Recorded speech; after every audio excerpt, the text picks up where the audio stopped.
Good morning, ladies and gentlemen. Can I invite you to stand so we can begin with the national anthem of St. Lucia?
Remain standing. The good book says, where two or three are gathered in my name, there am I in the midst. And Almighty God, God of the universe, we acknowledge your presence. We give thanks for the gifts and talents you have bestowed on our nation. We come together today asking for your blessing on this gathering in this chamber, and those following on social media, as we come together to share our knowledge for the development of our nation. We pray that this proceedings will be for the glory and honor of your name. Amen. Kindly sit.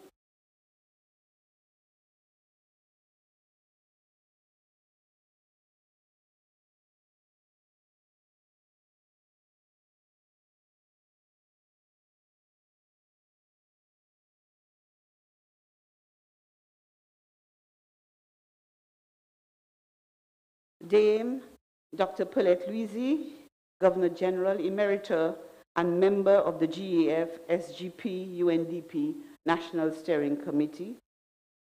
Dr. Yoko Watanabe, Global Manager of the GEF-SGP UNDP.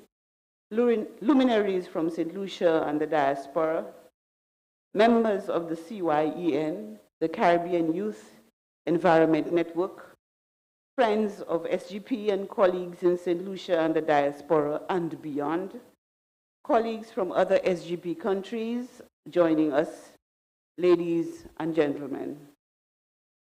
We at the SGP have waited for some time for this auspicious day to arrive, which will allow us to come together with friends to confront our simple yet difficult task of integrating research and innovation into sustainable development processes, and thus help to steer this ship called St. Lucia through turbulent environments. What we are certain of is that the future belongs to those who claim it and welcome it.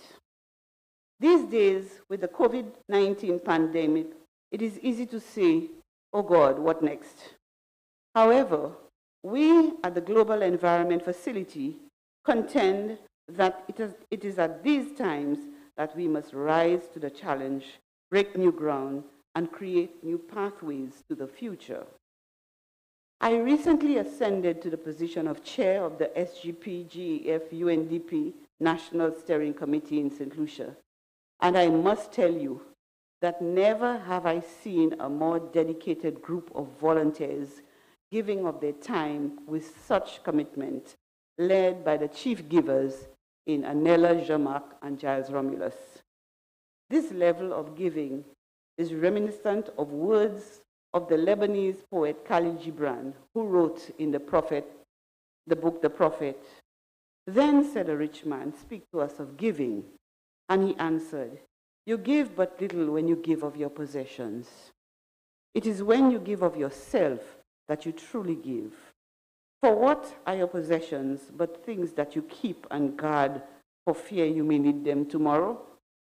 And tomorrow, what shall tomorrow bring? To the next prudent dog burying bones in the trackless sand as it follows the pilgrimage to the holy city? And what is fear of need, but need itself? Is not dread of thirst when your well is full, thirst that is unquenchable?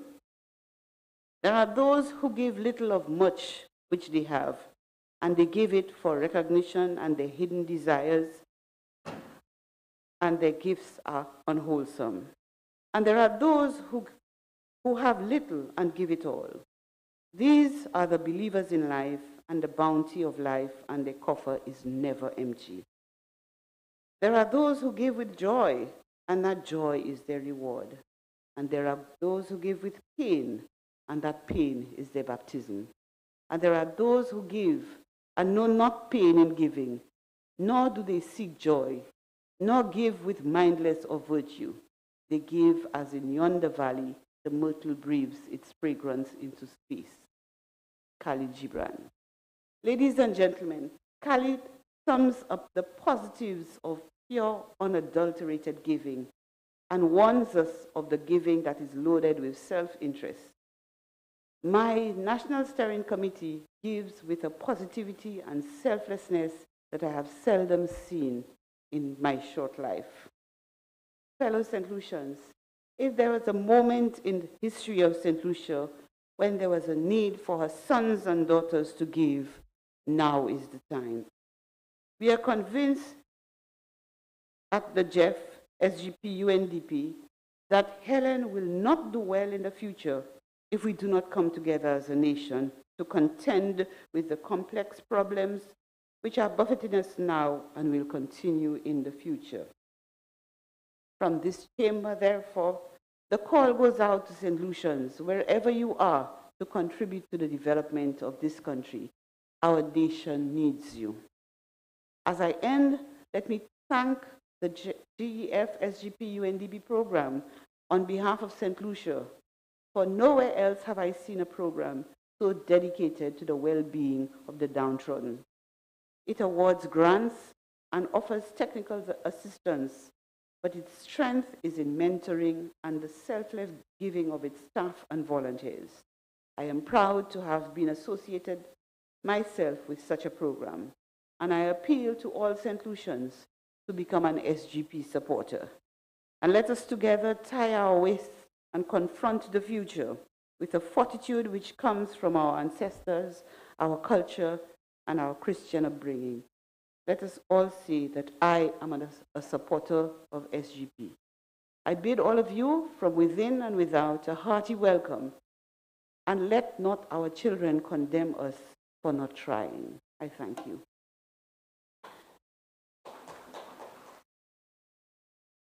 Just a few protocols for the morning. Please, let's see if we can turn our cell phones on silent or turn them off completely. There are two podiums, one on each side of the room, so that when you stand to speak, I will invite you to one of the podiums. Those sitting around the table, we will not use the mics at the table. Please come to the podiums to address. And at the podium, at both podiums, there is a bottle of hand sanitizer and there are a packet of wipes, which I would ask you to sanitize your hands and use the wipes and clean the space after you leave. Thank you so much.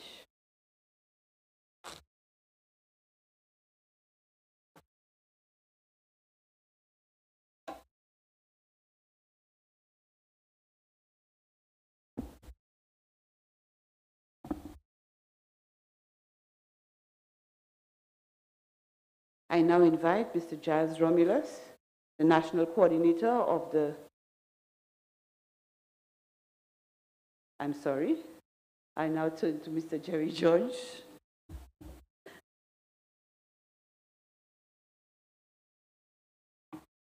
Thank you, Rosie.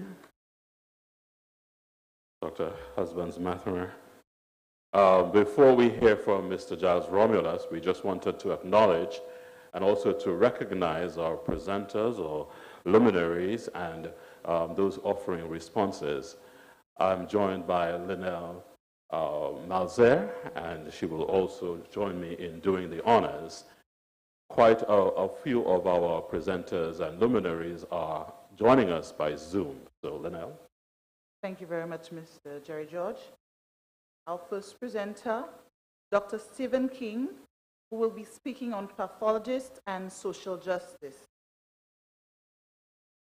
Mr. Cletus Springer, who's joining us via Zoom from Washington, D.C., will be speaking on the subject of sustainable development. Our second luminary is Professor Aldry Henry Lee, and he is a sociologist concerned more about social policy. He'll be joining us via Zoom from the University of the West Indies, Mona. We will also be hearing from Dr. Winston Fulgence, whose interest is archaeology and history.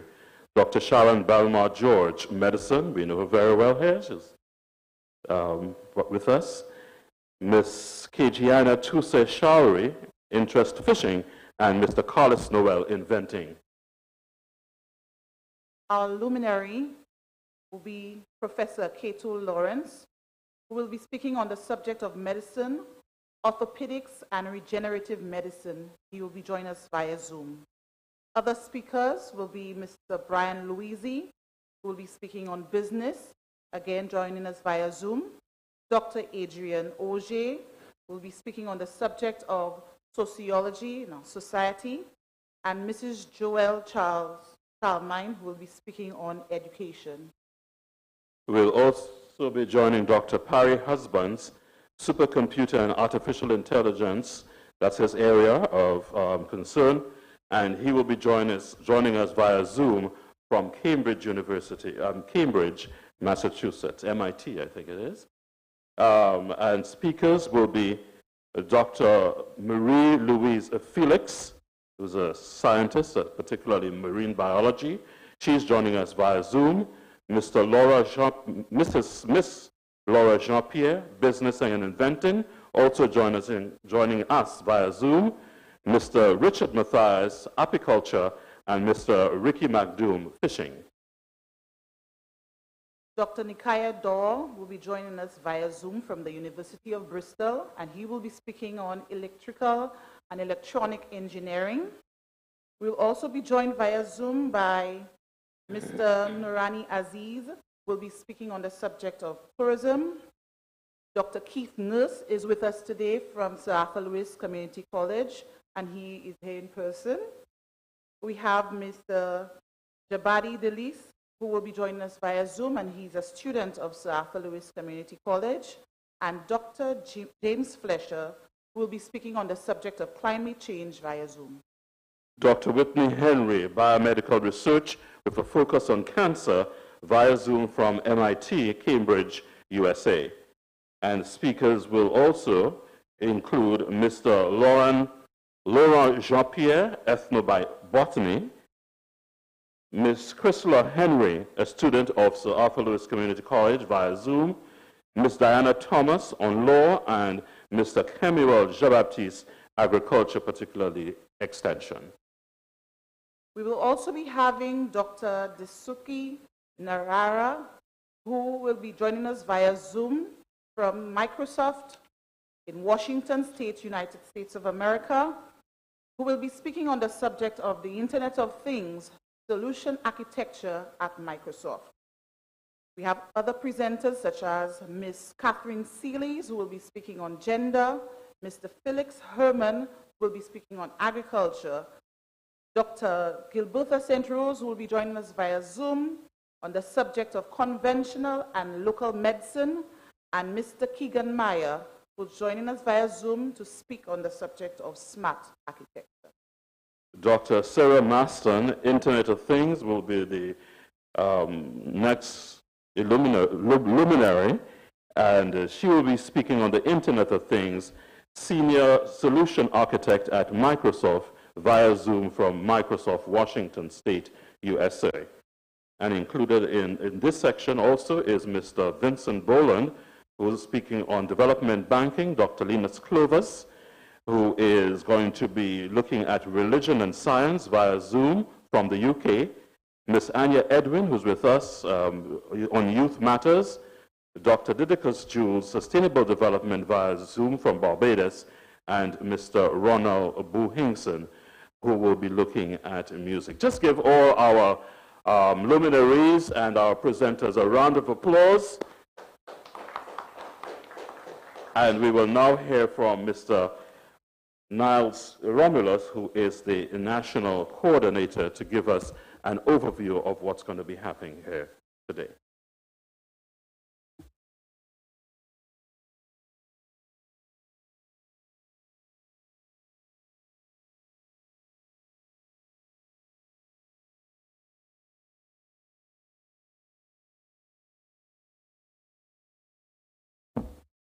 Thank you, Jerry.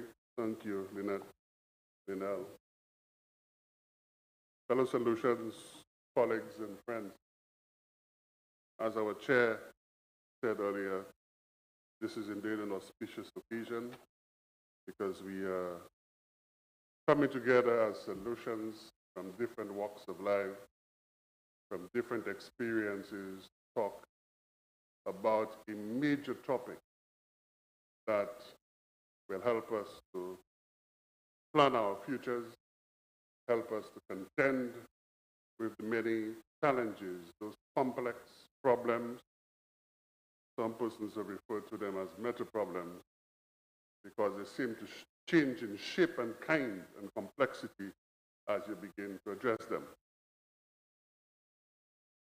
In our national anthem, it speaks to a call to all of us. Sons and daughters of St. Lucia, love the land that gave us birth. Very patriotic line, I may say, when you read it carefully. But it goes on in the second stanza to make a universal call to our St. Lucians. Wheresoever you may roam, love, oh love, our island home. Meaning that wherever you are in the world, St. Lucia expects you to love her. And St. Lucia expects you to be kind to her. And in this moment of trials, when COVID-19, that intractable microbe affecting our lives, we need our St. Lucians more than ever. I want to submit that this is an opportunity for us to change.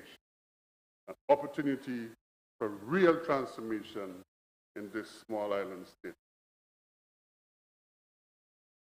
We will not bat above, or box rather, above our weight class, but we must bat within our weight class and affect all the classes above and below. Ladies and gentlemen, since we started the Small Grants Programme in St. Lucia in 2012, when I checked our global database this morning before I came in here, we had funded 108 projects in St. Lucia, all over the country, and we had finally reached the 20 million Eastern Caribbean dollar mark. 108 projects, $20 million. And in investing in those projects over the last 8 years, we had the opportunity to go around St. Lucia, to mingle with people, talk with the fishers, talk with the ladies of the village, talk with the gentlemen of the village, talk with the aspiring inventors. And we have discovered that in St. Lucia, there is a genius waiting to be nurtured to national and international prominence. Irrespective of whether people go to secondary school or university, there is a wisdom, there is an inner strength and a force that we must begin to tap into. I want to submit that research and innovation is not the domain of the white-coated gentleman or woman in a laboratory or hospital. It is all our business. Research and innovation can go from the bedroom to the boardroom, from the factory floor to the business establishment, from the cricket field to the dancing floor. Research for us must become one of the most important activities we do in our future. And we all know there is primary research to discover new ideas, and there is secondary research. I will never forget the experience I had back in around 1988-89 when I had the privilege of writing a contract for one Dr. George Proctor. Dr. Proctor is a well-known taxonomist from Jamaica. I believe at the time he was working in Puerto Rico. We brought him to St. Lucia to work with Jomo, Mr. Jean-Pierre. And one afternoon, they took a drive down to Talk. And when George returned to my office, George was sweating and he said to me, "Do you know, I have just listed about 10 or 12 plants never listed for St. Lucia before?" In a matter of 2 hours, ladies and gentlemen, this famous taxonomist had identified between 10 and 12 plants never listed in the taxonomy of St. Lucia. And of course, my brain went all over, my God, what if these plants had, chemicals that could improve our health? What if these plants had chemicals that can cure cancer? And what if these plants had all kinds of things? It was then I realized that our biodiversity is understudied, underdocumented, and this is a challenge for this generation and the generation to come. In the area of secondary research, we have a problem that is growing in St. Lucia. We are not reading. When I was a child growing up in Castries, there were about 5 bookstores. I want you to walk through Castries now and show me one. If not for the efforts of Delia and the rest of the group up at 758, I think we would have no place to buy books. Yet, we claim we have 2 Nobel Prize winners. Our young people are not reading. And I sit every day, I speak with them, I interact with them, and I say, "Have you read that book?" And they look at me in a puzzled countenance. They're not reading. And reading does such a thing to your mind.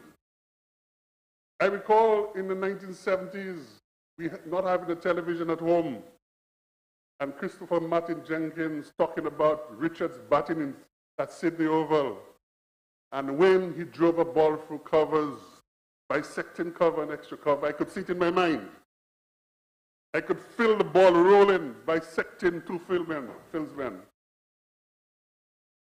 Nowadays, we are visually literate. And I don't want to talk about the illiteracy of the other parts. We don't read. Reading takes too much time. But reading is a form of secondary research that is of paramount importance to our own self-development and the development of our country. If we do not do it, Papa smoke our pipe. So research can be of the discovery type, where you discover new ideas, new concepts, new things, new laws of nature. When Einstein around 1915, 1917 discovered the laws of general relativity, that was a major breakthrough. He had to surpass Newtonian physics. But I want to say to the average solution out there that research and innovation is not, again, the domain of a doctor. I need to tell you a little story about my grandmother. Growing up in George Charles Boulevard in the late 1960s, Teresa Romulus, my grandmother, had a goal to bake cakes for her 3 grandchildren. But she had no money to buy an oven or a stove. So Teresa Romulus took a tin. Those of us who remember those sort of big tins that used to come with biscuits from Trinidad and Tobago around Christmas time. She took a tin, put a wire mesh in it, and put it on a coal pot with the dough. I remember that morning leaving for Marshall School and she telling me, Jilo, you'll get kicked this afternoon. So of course at 2:30 I run down the Marshall Hill, only to find her sitting on a bench outside and the smell of smoke. So I walked to the back, the kitchen was outside, and I said, oh my God, there was a near inferno there. The biscuit tin was all burnt up, the dough was nothing like it used to be, and my grandmother was in a state of dejection. 2 weeks later, she was back at it again. But 2 days before, she was thinking, how do I transform this into an oven? Well, I heard her speaking with her brother.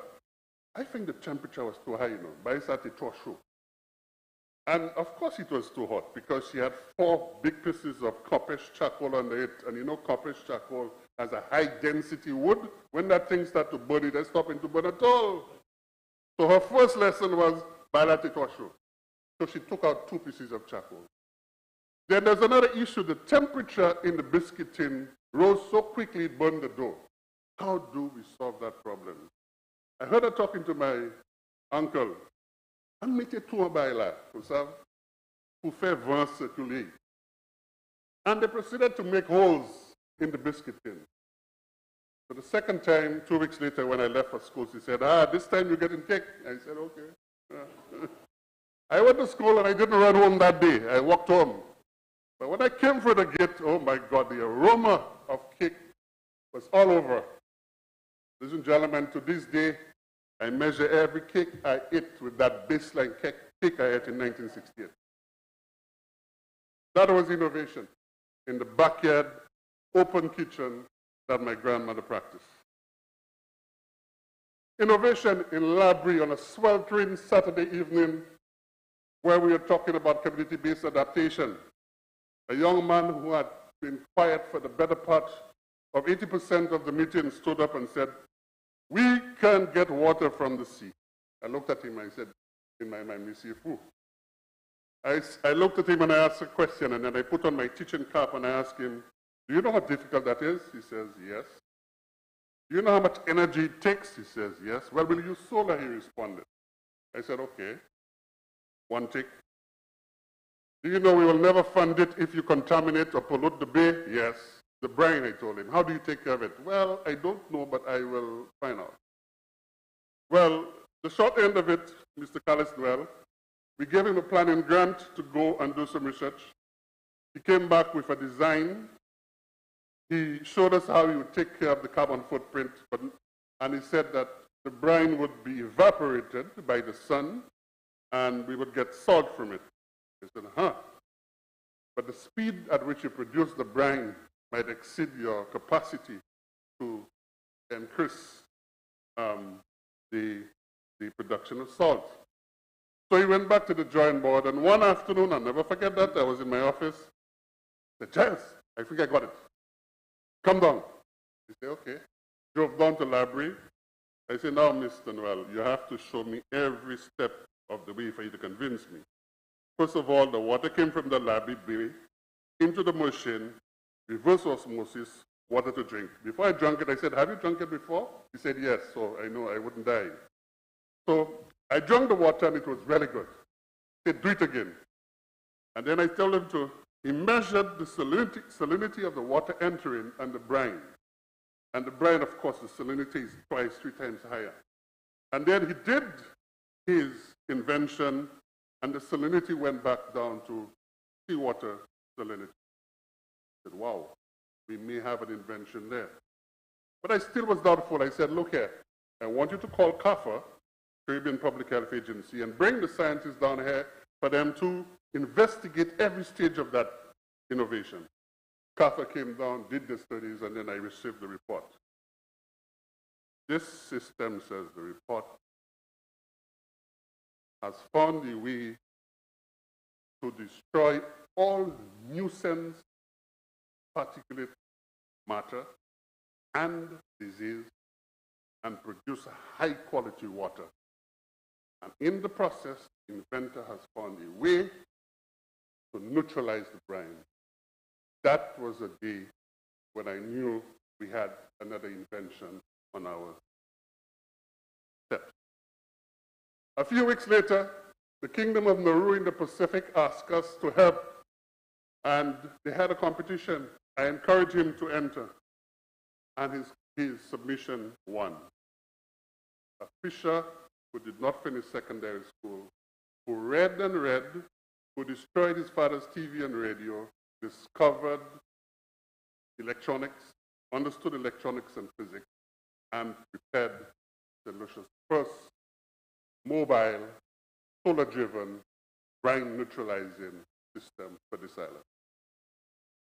3 weeks ago, I think it deserves a clap, yes, I think so. 3 weeks ago, we had a major international meeting. and we had colleagues from all over the world on Zoom. And my colleague in the Pacific was complimenting this South-South cooperation between St. Lucia and Nauru, how the system was helping the people of Nauru. Climate change may have not reached a critical stage here, but in places in the Pacific, Nauru, and other countries, it has reached critical levels. Ladies and gentlemen, research and innovation is not an if anymore. It is a requirement for survival. We need to almost inject our young people with the mindset of research and innovation. Most importantly, the projects we fund, we need to have ideas that are workable, that are fundable, and that can be truly transforming. And that is why we have created links from St. Lucia to Microsoft. You will hear from the Microsoft engineer today. And there is a collaboration between Microsoft and our inventor. And I will be delighted next year to stand wherever I am in St. Lucia and to tell St. Lucia it has first smart fish aggregating device connected to satellite and giving you information in real time. And not getting lost and doing ghost fishing. These are the kinds of expectations we have for this country. Research and innovation must become pivotal to what we do in banking, in fishing, in the kitchen, in agriculture, in medicine, and so on. Let me end by saying how delighted I am that this event is taking place today, and I look forward to listening to the various presentations by our colleagues. I must say I am proud that one of them is a past student of mine at St. Mary's College, Dr. Parry Husbands Jr. I had the delight of invigilating the exams that when he sat to go to St. Mary's College. And I recall looking at Parry's paper at the time, and he had all right on the first page. So I said, oh, why are you going to St. Mary's? I better recruit him for presentation. But I couldn't do that at the time. And I subsequently taught him geography. So I want to recognize Parry as a young man that I taught at St. Mary's that has gone on to having 7 international patents to his name and more. Madam Chair, ladies and gentlemen, thank you very much for listening to my presentation, and I look forward to the wisdom that comes out of this House during this course of today. Thank you. Thank you, Giles. At this time, I wish to invite Mr. Edwin St. Catherine to the podium as he discusses with us his baseline results on research and innovation in St. Lucia.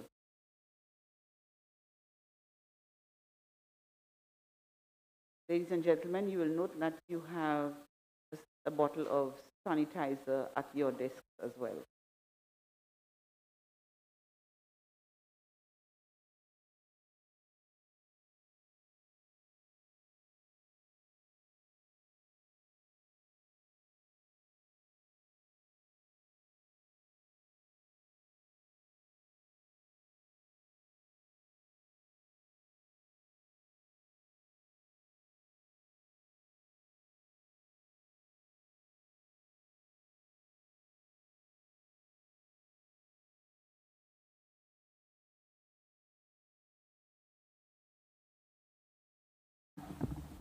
Good morning, everyone.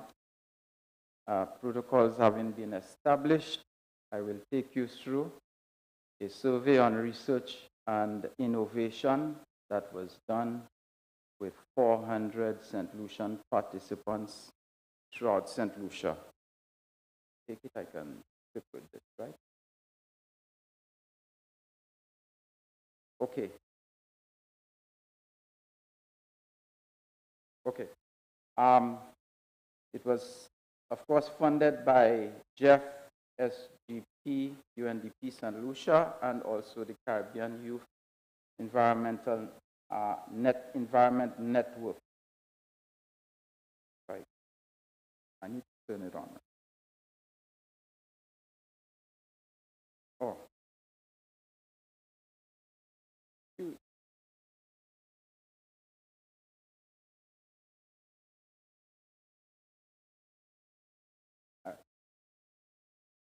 Okay.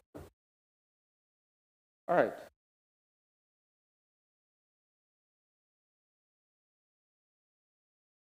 Sorry. Yes. Okay, so we had 400 participants. We had a sample that was randomly distributed, a stratified sample. Every district in St. Lucia was proportionately represented, or was proportionately representative of the population 15 years and over.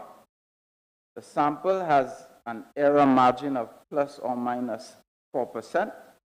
And this means that each statistic, generally, will typically be within 4 percentage points of the real population value 95% of the time. So you can see, for example, in that tabulation I have there, that 42% of the population of St. Lucia is under 35, and 35 and over are 58%. This is the relative proportions of the population of St. Lucia that you see in here, and you see in how these, in the small pie chart on the right, you see in how these are distributed across age group cohorts. Just some key demographic statistics. Again, 58% of the population is over 35. We are aging. Predominantly Catholic. 65% of the population has secondary school education or over. Our unemployment rate currently is about 29%. That's significantly higher than normal, given the pandemic and the ravages it has imposed on our economy. And the proportionate distribution of the population between Castries and Grosile in the north, 53%, and the rest of St. Lucia is 47%. And this is the distribution of the sample across the district, okay, roughly relative to the population distribution. We asked respondents, persons across all these different age groups and sex, what comes to mind when you hear the term research and innovation? Well, both groups, you see, without any significant difference between male and female, both groups believe that research and innovation is about advancement and progress for humankind. However, on some points, they differed. Females tended to think about phones and communication or as being associated with research and innovation and science. Okay, so you see 20% male, but much more so, 80% of females understood that. Males tended to think about experimentation and increasing understanding, much more so than females did. So you can see some differences between the age groups there, with women tending to think that science was a more difficult subject, or research and innovation was tending to think so. Okay, it's not categorical, one group or another. Sorry. Okay. This issue of human activity and its impact on climate change, we asked the question, do you think that human activity does not have a significant effect on the climate by percent? And you can see that persons under the age of 35 tended to think that much more so than people over 35, that human activity did have an impact on climate change. Okay, so you can see the disparity here. The level of agreement in the under 35 group is much higher than the level of agreement in the over 35-year age group. And a similar metric you would see for secondary school and above versus less than secondary school education. Where do I point this? Okay. So we looked also at a number of questions. We asked our respondents a number of questions. We depend too much on science and not enough on faith. 78% agree that we do. Again, people shouldn't tamper with nature. There's a high level of agreement, 86%, that people should not be tampering with nature. Probably associated with our level of religiosity, if you like. When asked, God created the earth and all life that is in it, 95%, 97% of people agreed with that. School put me off science. There is 30% of the population that believe that school has put them off science. Okay, whereas the disagreement level on that is fairly high. Okay, the benefits of science and technology are greater than any harmful effects, 57%. So you see some of the metrics here. Okay, oops, I went a little too fast. It is important to know about science in my daily life, 91%. And this is a consistent theme throughout these statements that we ask. Science makes our way of life change too fast, 83%. People sometimes feel left behind, especially there is the feeling also that, for example, that scientific advances tend to benefit the rich more than they benefit the poor. 75% believe that to be the case. All right, studying science won't necessarily get you a good job, 74%. So the knowledge of science may not benefit you in your career. That is something that people generally, a belief that people generally hold. Okay, the information I hear about science is generally true. And there's a high level of belief that the things you hear, the information you get on science is generally true. Where am I pointing this? Oh, to you. Okay, sorry. All right. And then we ask on a scale of 1 to 5, where 1 is not scientific and 5 is very scientific, how scientific are public opinion polls, surveys. This is 1. And you see there's a bit of ambivalence between sort of a middle of the road. Yes, maybe, maybe not, that surveys and opinion polls are in fact true and give a true reflection of the population. But in the case of vaccines, for example, there's a high level of belief that vaccines are in fact effective, right? And are in fact scientific, okay?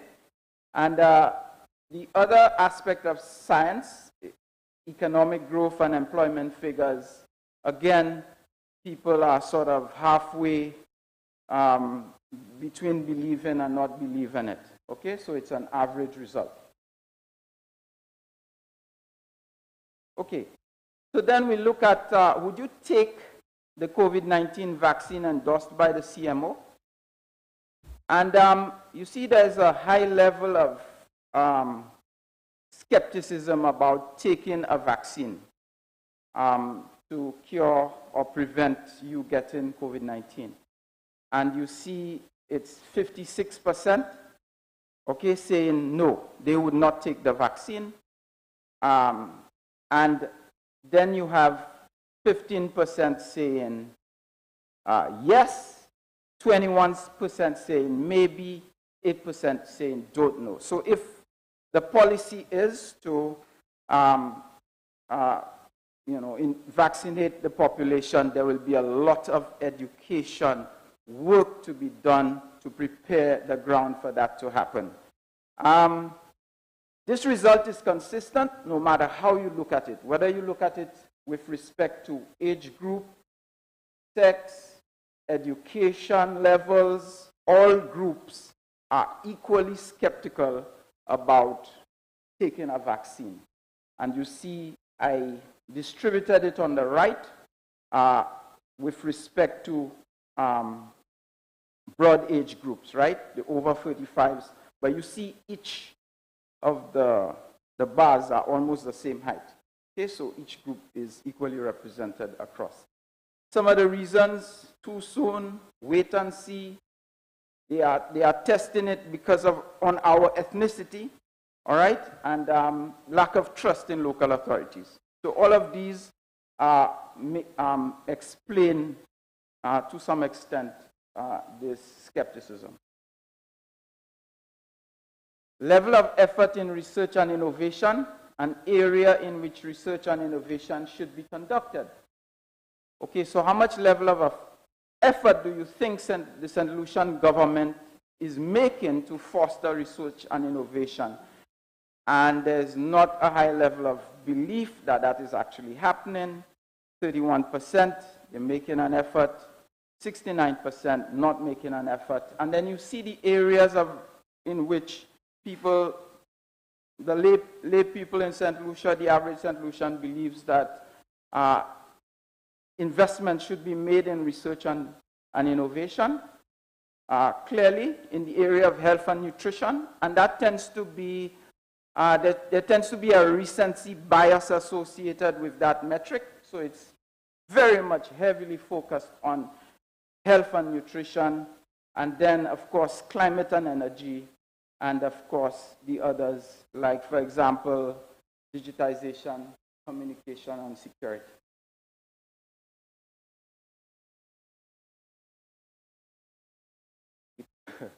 All right, over the years, there has been an increase in the availability of science, technology, and environmental clubs within the school system, and you see that reflected here. For example, the percentage of people who agree that, yes, their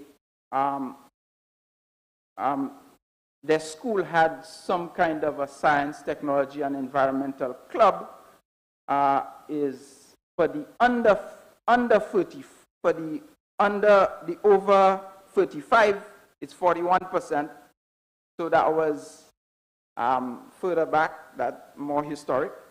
And the under 35 is more recent, 59%. So there's clearly been an increase in these forums at schools.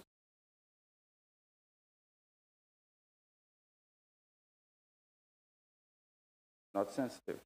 Okay, and again, should SALCC be the leading research and innovation institution in St. Lucia by percentage? And you see there's a resounding endorsement of that notion. Okay.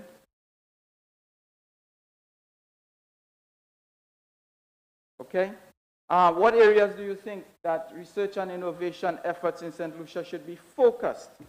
And again, you see health being the most prominent one, okay? Followed by, for example, agriculture, education and agriculture, okay? And some others like poverty, youth, very important, security, and so on. There's a small underlying theme of concern about security in St. Lucia. I think the last time we measured the cost to St. Lucians of security, it was close to 60 million in terms of annual cost associated with, buying security devices and all of that, okay? And, public assessment of research and innovation activities in St. Lucia. Do you think that research and innovation in St. Lucia can contribute to the development of the economy? 77%.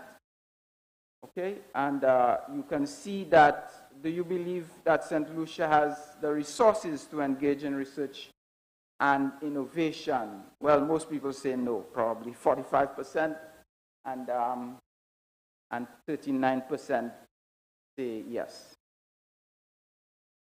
Okay, so the final report on this research and innovation survey will contain detailed analysis of knowledge, attitudes, and practices towards research and innovation, a full list of tabulations of all the variables and questions in this research and innovation survey will be produced using cross-tabulations against some of these key control variables that we have: age group, sex, district of residence, urban, rural, classic breakdowns, and economic activity status breakdowns, religion, and so on. And the full report will be available by February 2021. Yes, so that is it. My contact information is at the end of the presentation. Thank you.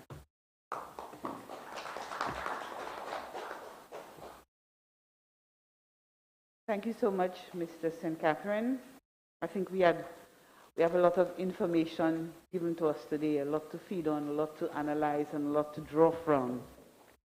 I now invite Jerry George and Giles Romulus to take over for the presentations from our luminaries.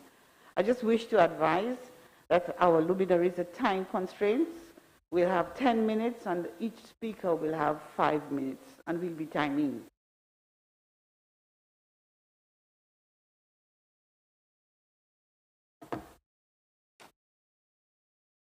Thank you, Mr. St. Catherine, for this illuminating survey.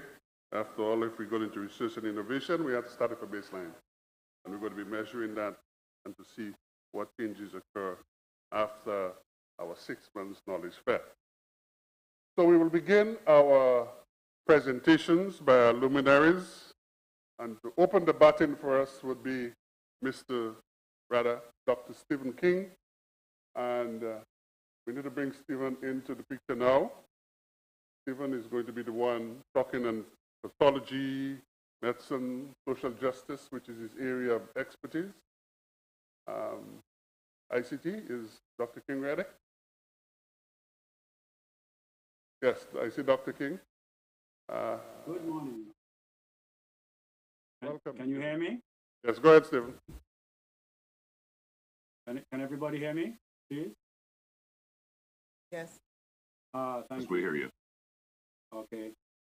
I think let me see if I can share my screen.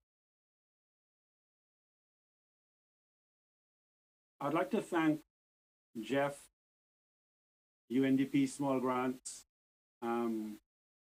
Project for inviting me to have or to speak to you. In particular, I'd like to thank Giles for his confidence. I wanted to start really, and I'm not sure that my screen is showing. Is my screen?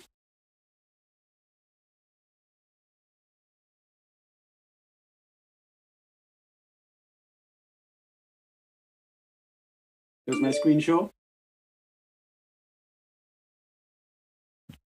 Yes, it does. Oh, lovely. Thank you very much. So really, in my 5 minutes, I just want to bring this to our attention. For me, the whole issue about research and innovation is problem solving and capitalizing on opportunity. I'm a doctor, and I like the public health approach. And how I approach it is this way. First of all, there's insight. You must identify the issue and the opportunity. All people must have the ability to have this insight. Secondly, there's analyzing the issue, the opportunity, or the problem. That is where research kicks in, seeking solutions, ideas, and concepts to help us to address the issue or the problem. Research again. Designing a feasible solution, innovation. Implementing, innovation. Modifying so that you get the best practice. That is innovation. And for me, what we are talking about doing here is unshackling our power. And I, in particular, am moved by the whole concept of decolonization, because I do believe that we are people constrained by our histories, our history in this region. And I was always enamored with Kamal Brathwaite when he spoke about decolonizing his poetry. That is a form of research and innovation.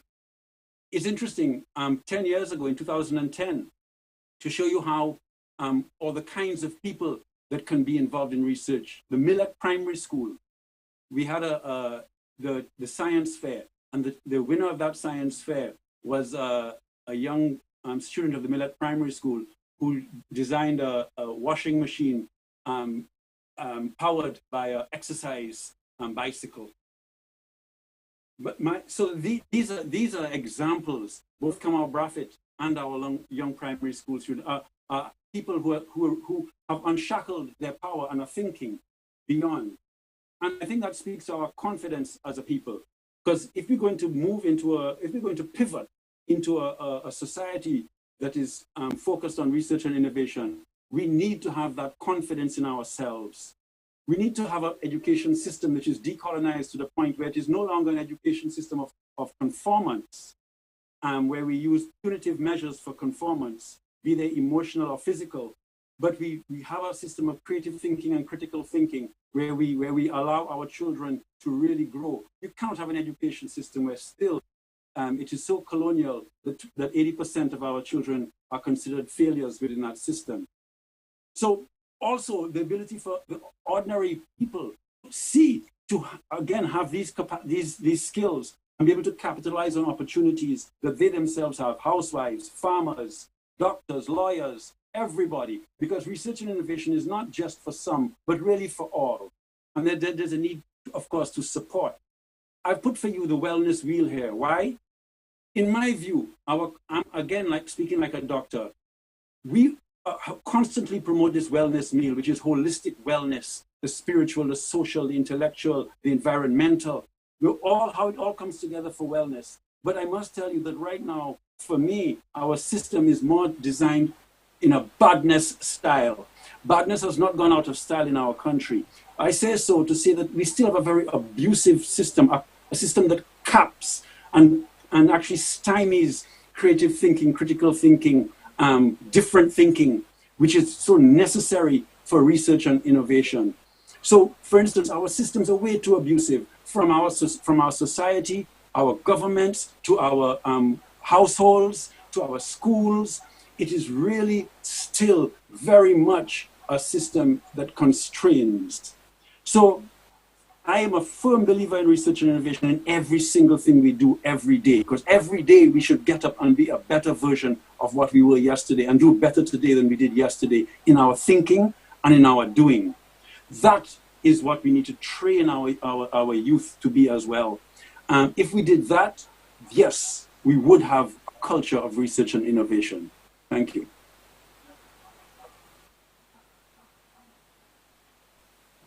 Thank you very much, Stephen, for this interesting presentation. You opened the button on shackling of our power, decolonization, building confidence, creative thinking, creative thought.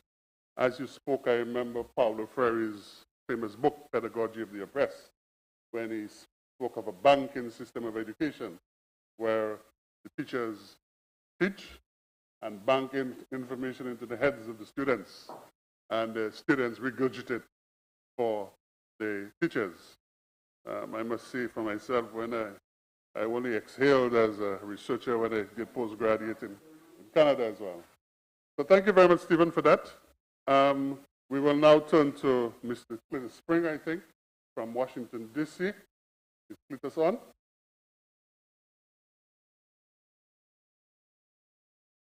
ICT? Yes, this is the iPhone.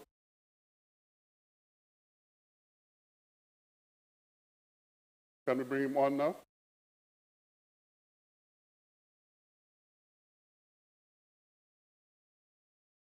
Okay, those of you who don't know Cletus worked in the government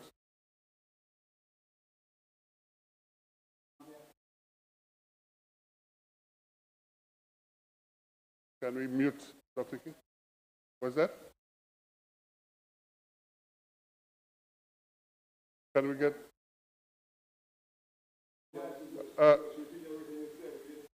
Hi, Cletus, can you unmute yourself? No, we're trying to get Cletus on. Cletus, bring in. Thanks.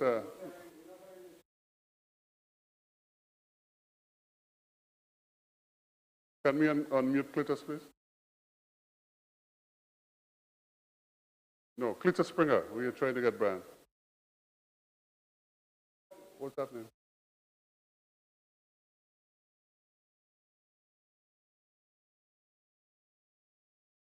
Good morning, everyone. I think that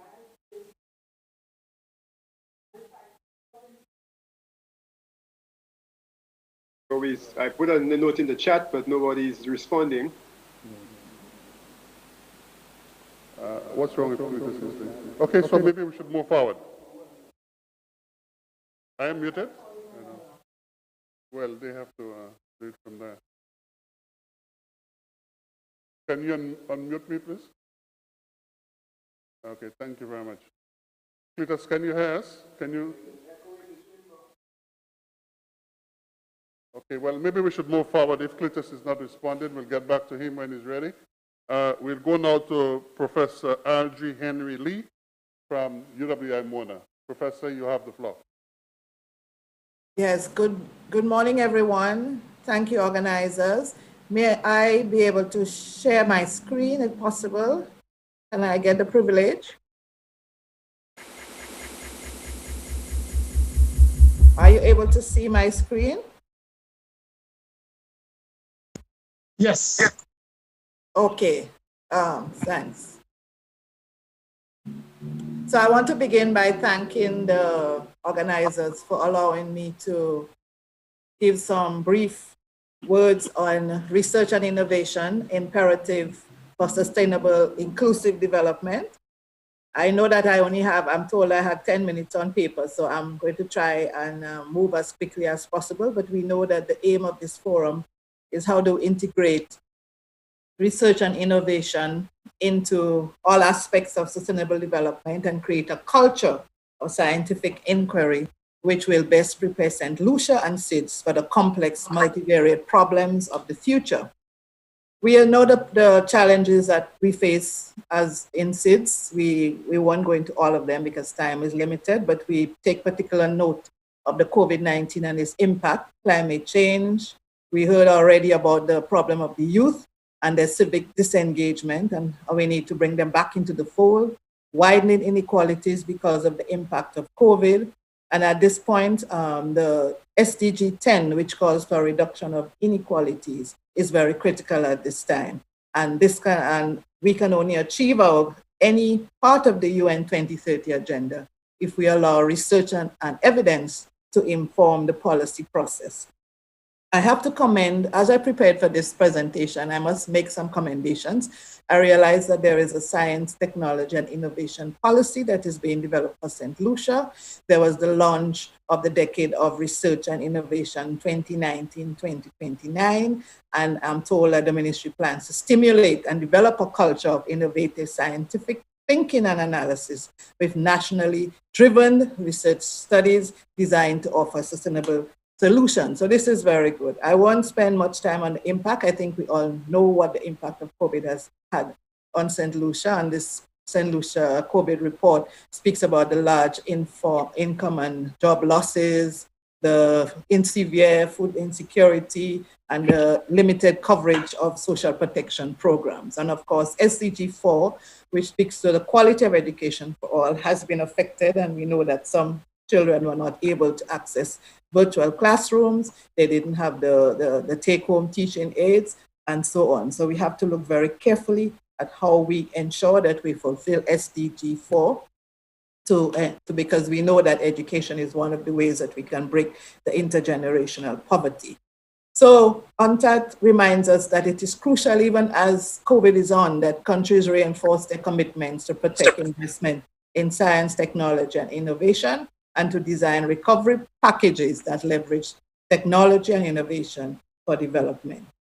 And I won't go through this, but I want to tell you, as we begin to think about the impact of COVID on research, as a researcher, I can say to you that a lot of research has been suspended or canceled. Face-to-face research methods have been discouraged. We have new expenses in research now where people need to get money for PPEs and data plans. We have moved our institute to online and telephone media. There is the limitation, of course, for persons with disability, for example. We may not be able to get them as we want. And we as researchers need to be increasingly creative in the conduct of our research as the pandemic will be with us for some time.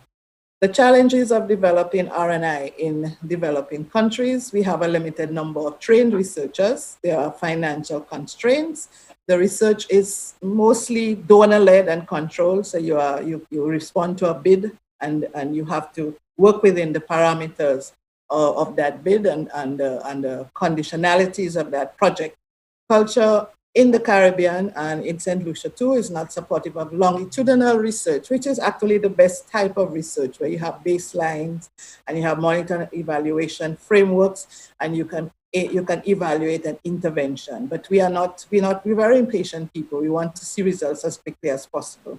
The Westminster model does not promote RNI because the politicians react to social pressures and opportunities for votes. They don't want to wait for research findings, and so they too have made it very difficult for us. And of course, our citizens are waiting for the state to do everything and don't realize that they themselves can be innovative in their own research and find solutions for themselves.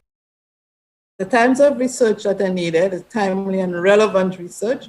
We need rapid assessments that will fill immediate needs and respond to crises. I spoke already about the longitudinal studies.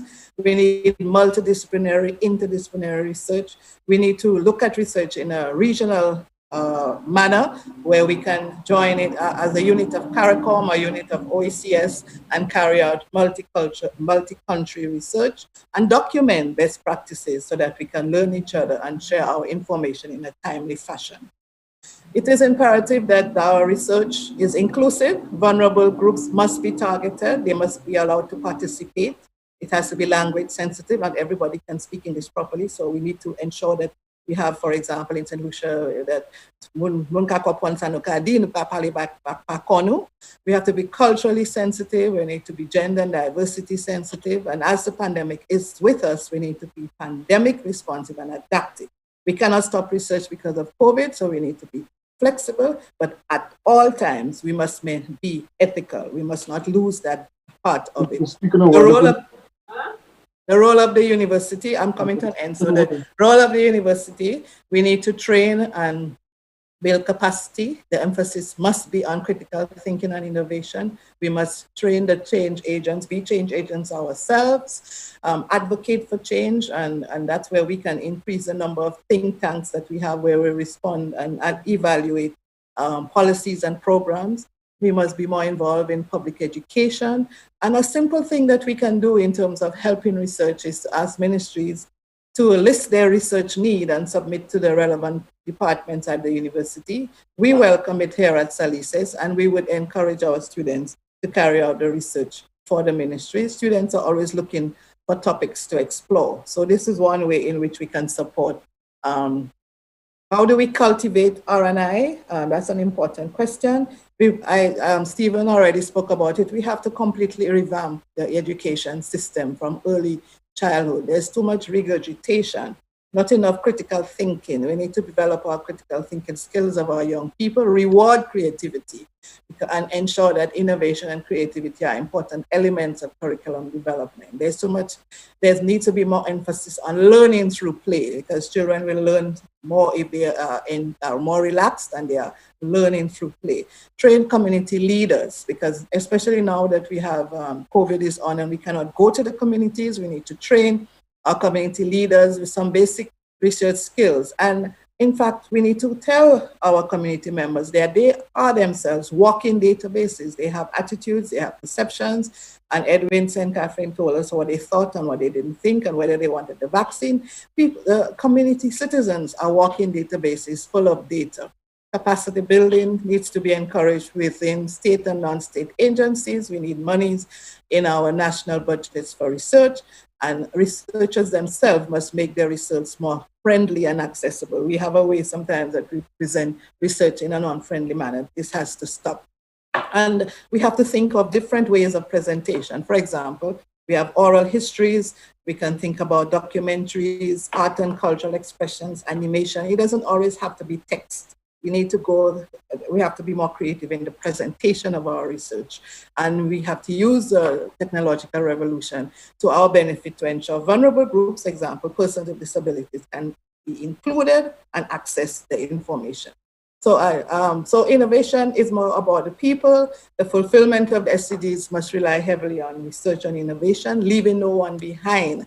From conceptualization to dissemination of results is very critical. Research must be inclusive because, as the persons with disability tell us, nothing about us without us. And the last slide is just to tell us that research and innovation starts with each and every one of us. We begin with a self-assessment, critically examine how each and every one of us can improve our contribution to our family, to our workplace, to our community, to our country. Research and innovation is a personal responsibility, and this is how sustainable living and development will be attained. Thank you very much. Thank you very much, Professor Henry Lee. You know, from that presentation, you can see why Professor Lee has won the Vice Chancellor's Award for Research for a number of years at Mona. And she's a daughter of the soil, and she continues to blaze the trail at Mona for us, and she's given us the nuts and bolts of research and innovation.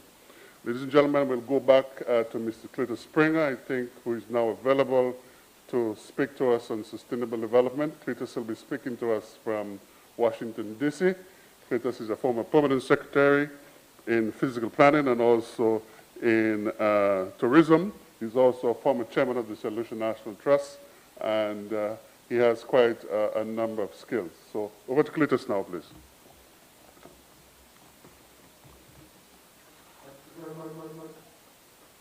Thanks very much.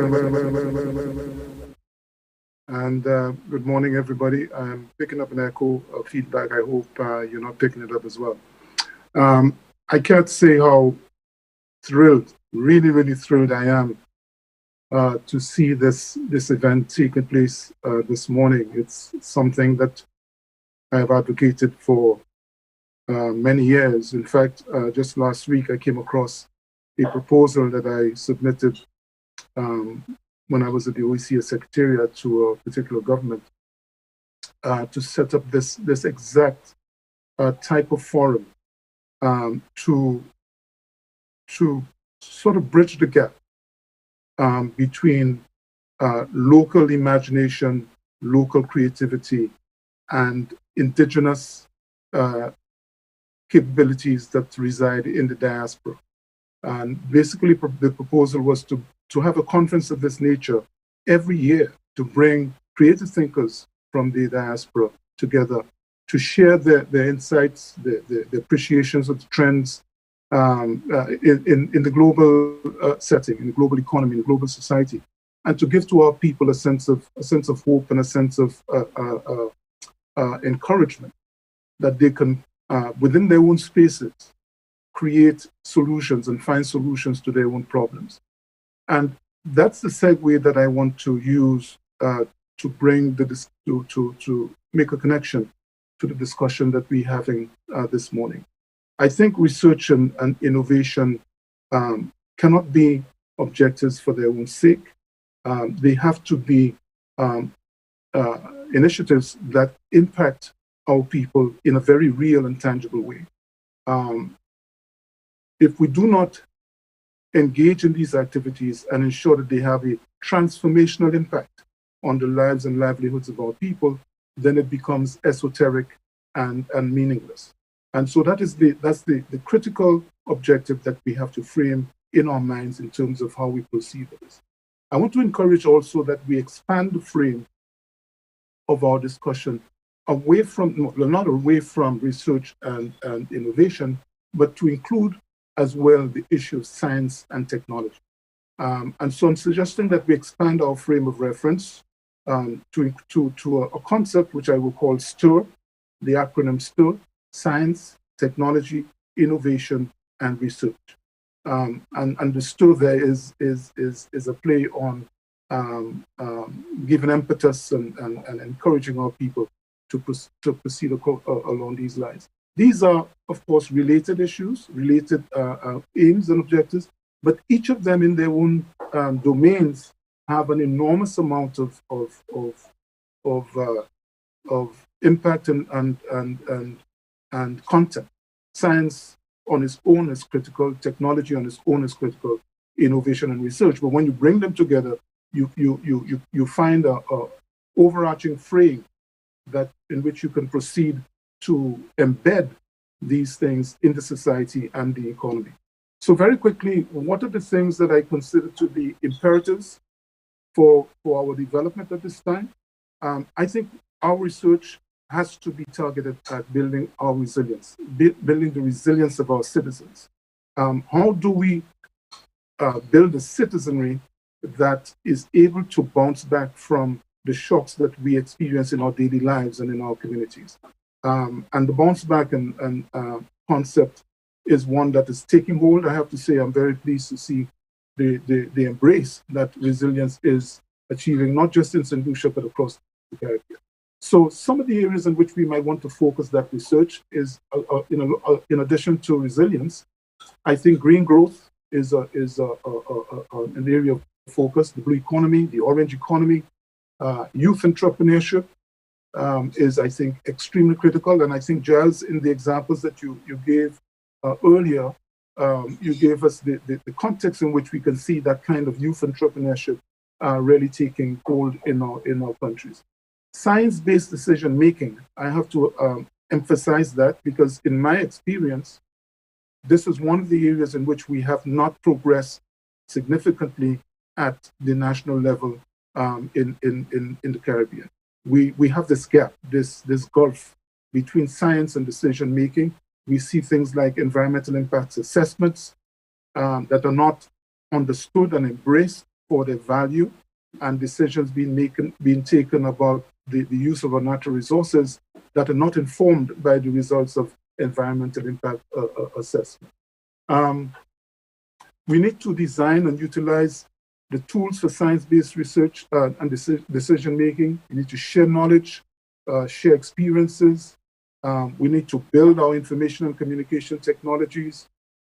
We need to invest in ground-based observations, drawing as much as possible from the indigenous knowledge and understanding of our people. We need to focus as well on building an information society. And the use of ICTs there is going to be very critical, I believe. We have a digital divide now. We have a high level of digital illiteracy, which I believe can be addressed by increasing interconnectivity between the education and research networks in our countries. I'm not sure how much more time I have left, Giles, but there's a lot more that I could say on this, but I don't want to overrun my time. Thank you, Cletus, for this presentation, as usual, pithy and on spot. Thank you for particularly the presentation on EIAs, I go back and I reminisce about EIAs in St. Lucia, where they're used more to support development rather than critically analyzing the developments. Having studied EIAs in Canada, I can do the contrast and comparisons in some level of detail. So thank you very much, Cletus, for this. I'm sure, Cletus, you'll come back during the discussion phase and make presentations. We want to move forward. I can say, unfortunately, Dr. Winston Fulgence is unable to be here today because he's not well, and therefore we hope he gets better very soon. So we will give the floor to Dr. Sharon Belma Judge, our Chief Medical Officer, who has been on the front line for the last number of months. Dr. Belma, the floor is yours.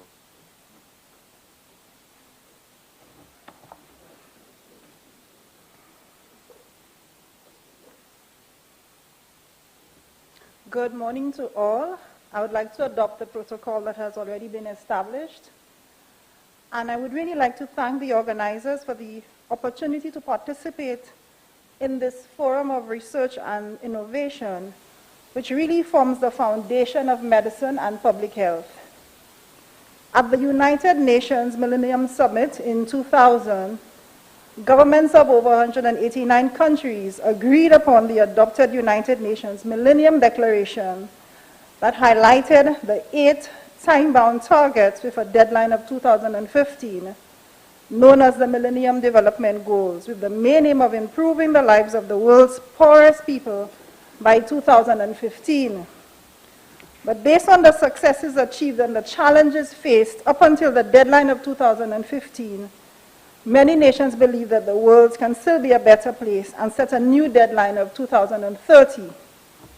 Governments agreed that the global goals for sustainable development will provide that critical pathway to achieve an eco-friendly and better world, so new goals were set. St. Lucia is among the list of countries working steadfastly towards meeting the 17 United Nations Sustainable Development Goals so that the citizens can have good health and well-being, experience gender equality, enjoy the basic right to clean water, sanitation, bring an end to poverty, facilitate industry, innovation, and infrastructure, among others. Research and innovation are 2 key activities that are vital to the attainment of the 17 United Nations Sustainable Development Goals. We need to look at the indicators, collect and analyze data to enable us to reach the expected targets for each of the Sustainable Development Goals in the various sectors.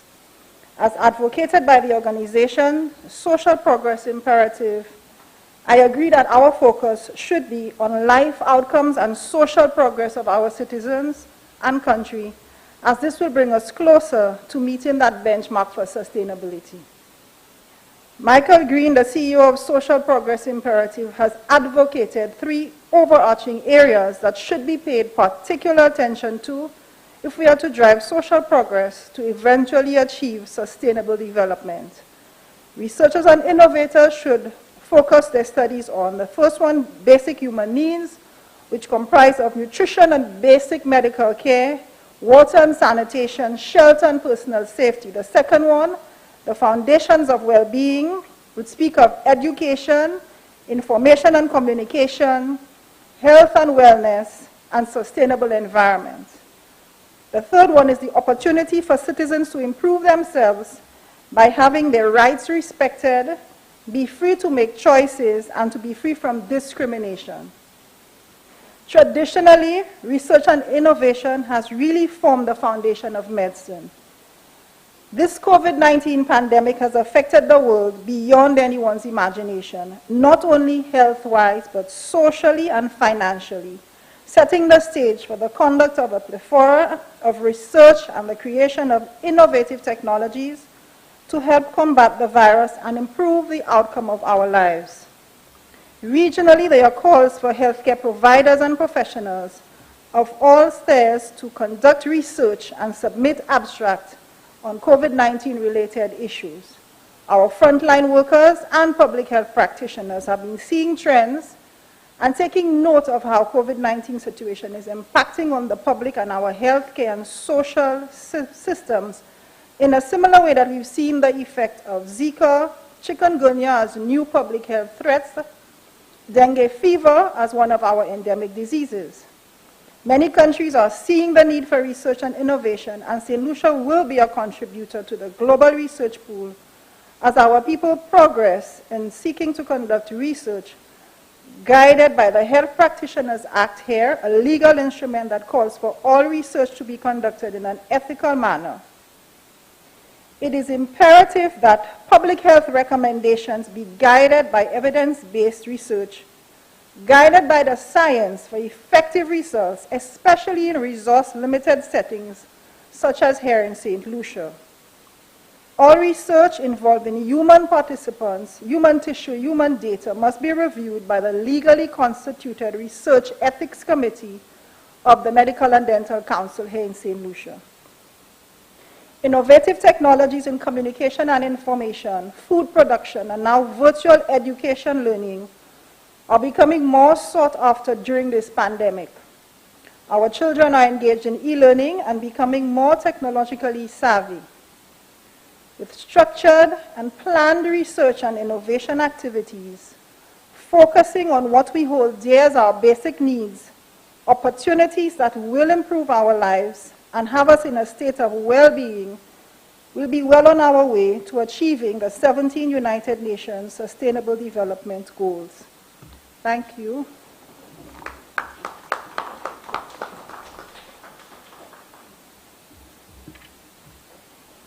Thank you, Dr.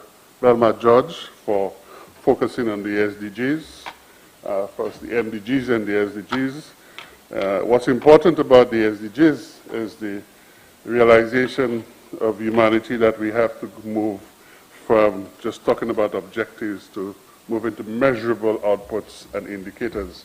I think that signals a move away from 30 years, 40 years ago. And this result-based management has permeated the SDGs as well.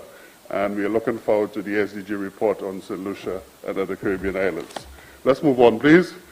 We now move to Ms. Kijiana Shalry. Is she here today? Oh, Kijiana Tusa Shalry. She's the operations manager of the Goodwill Fishermen of Vieux-Fort. So, Kijiana, you have the floor. Welcome.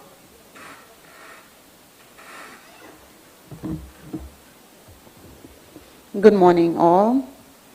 Allow me to adopt the protocol that has already been established. We'll focus a bit on visioning sustainable fishing 2020 and beyond.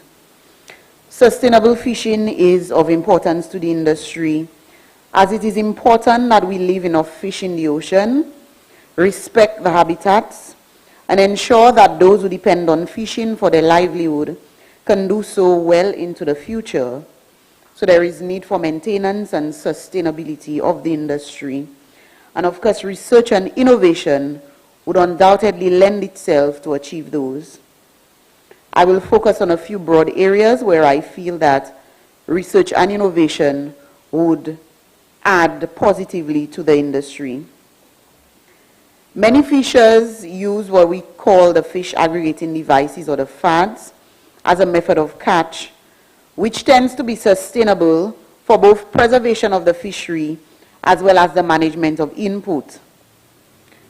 On the input side, it tends to lend itself to more fuel efficiency because there is the advantage of concentration. And in the case of the fishery, there is need for the introduction of technology to modify the traditional FADs. And I'm pretty sure perhaps the speaker after me will perhaps touch a little more on that aspect. But it means that adding some level of technology to the aggregating devices would help assist in determining migratory patterns, feeding patterns, stock health, and so on. There is need for greater use of that type of fishing by the fisher folk, for greater investment in the creation and building and deployment of these aggregating devices, and the collection of analysis of data that will assist the decision makers in the planning process and thus lend itself to better decision making in order to enforce sustainability. Another area of importance is the marine protected areas. For us in St. Lucia, we have the PSEPA, which is the Point Sab Environmental Protection Area in the south, and the SMMA, which is the Soufrière Marine Management Area. These areas have natural, cultural, and historical assets, which is worthy of conservation, sustainable use, and protection. And so it is important that both anecdotal and scientific information is made available in order to better educate the users of these protected areas on the importance of the fishery and the fish life that live in these areas and how it can lend itself to a more healthy sector and also to enforce the use of these areas. And of course, this will lend itself to fulfilling the Sustainable Development Goal number 12, which is life below water. open and closed season for specific species of specific fishery. The Department of Fisheries, constantly does research in these areas, looking at specifically the health of fisheries such as the lobster and sea urchins, the conch and turtle. But I think there is greater need to ensure that there is constant review of that information and perhaps more scientific methods of collecting information on these fisheries to ensure that the users of this fishery is well versed and can well understand what is available in order to preserve this rare and fragile ecosystem and habits so that we can enjoy this type of fishery for many more years to come. In the area of human capacity and human capacity building, there is need for research to ensure that fishing techniques, preservation of techniques such as preserving the catch, and we look at specifically fish on ice and ice from catch to table. We know that this is a very ticklish area because the understanding of many persons who consume fish, many of the consumers, is that fish on ice is bad fish. But the information actually shows us that putting the fish on ice from the sea actually preserves the fish. And so there is need for us to enforce this. There is need for greater research in these areas and the need to educate, especially the consumers, but even more specifically, the fisher folk on the importance of such. We see other emerging areas in the fishing sector, such as aquaculture and aquaponics.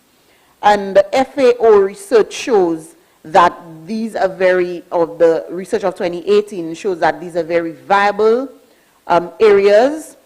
And so there is need for more in-depth research in these areas so that we can streamline, but also that we can guide these processes to ensure that the fishery continues to remain sustainable and that we can continue to enjoy wholesome fish for years to come. I just want to mention as I close the St. Lucia Sectoral Adaptation Strategy and Action Plan for the fisheries sector. And that plan is, we refer to it as the SASAP, and it looks at 2018 to 2028 under the National Adaptation Planning Process. And I just want to highlight two of the outcomes. Outcome one, which looks at the enhanced enabling environment for climate adaptation action in the fisheries sector, and the strategic objectives under that outcome. One, to improve the national policy, legal, regulatory, and institutional framework to facilitate climate adaptation to the fisheries sector. And the second objective is to enhance human and institutional capacities for the design, implementation, monitoring, and evaluation of fisheries-related climate adaptation projects. And three objectives on the outcome two, which is the enhanced nutrition, food availability, quality, and security through adaptation in the fisheries sector. And the objectives are: one, to improve productivity through climate-resilient fisheries management systems; two, to promote climate-resilient aquaculture production in response to a changing climate; and three, to promote alternative livelihoods, creation and development, and to strengthen climate resilience in fishery-dependent businesses. And so it is important that additional research and specific targeted research is done in the area of fishing and the fishing sector, because we also acknowledge the importance of that sector in food production and in the decrease of our food import bill. And so it is important that we, as the users of the fishery, but also the policymakers, understand fully what the impacts are in that sector and how we can ensure that for years to come, that we continue to have a sustainable fishing sector due to the many benefits that it can bring to our island, St. Lucia. I thank you. Thank you very much, Mrs. Salary, for this presentation. I think you touched on all the important areas, marine protected areas and so on. But as she mentioned plants, you know, I want to make an observation here. We are very bullish on plants. Huh? We in St. Lucia and in the Caribbean, we like to quote our plans, outcome 1, outcome 2, outcome 3. And then after that, there is silence.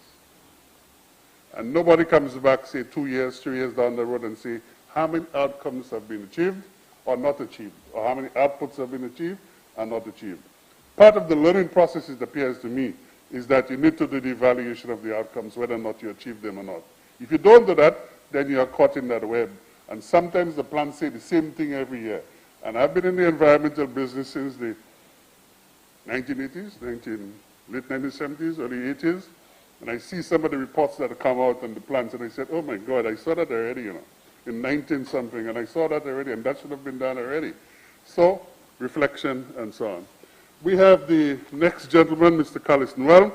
At this juncture, I want to mention a project we have just funded with the Goodwill Fishers, Mrs. Harry, Invictus, I think, the name of the company, and ourselves, and we are focusing on smart fishing aggregating device, and we have Microsoft as a partner in Washington State. Mr. Carlos Noel, you can perhaps use either this podium or this one. Let's welcome Carlos.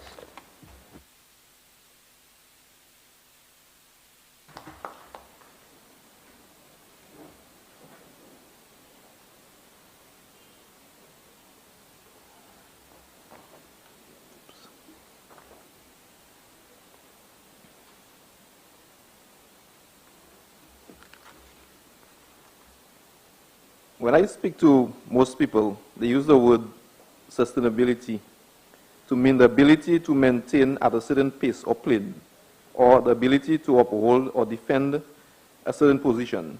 In other words, maintaining the status quo. However, sustainability is more than that. Sustainability spotlights and meeting the requirements of the present without compromising the capacity of future generations to meet their needs. The concept of sustainability is composed of 3 pillars: economic, environmental, and social. Also more commonly known as profits, planet, and people. Sustainability driven innovation goes beyond designing green products and packaging solely on their inherent virtue. Sustainability is the ability to exist constantly. In today's world, it refers generally to the capacity for the biosphere and human civilization to coexist. It entails improving business operations and processes to become more efficient with goals of dramatically reducing cost and waste. Good day, my name is Carlos Noel, and I am the Chief Technical Officer and co-founder of the firm Invictus. Invictus is a climate change adaptation company, and we focus primarily on smart ocean technologies. Our first innovation is the Life Cube, and it revolutionized the way people view desalination and its ensuing byproduct brine.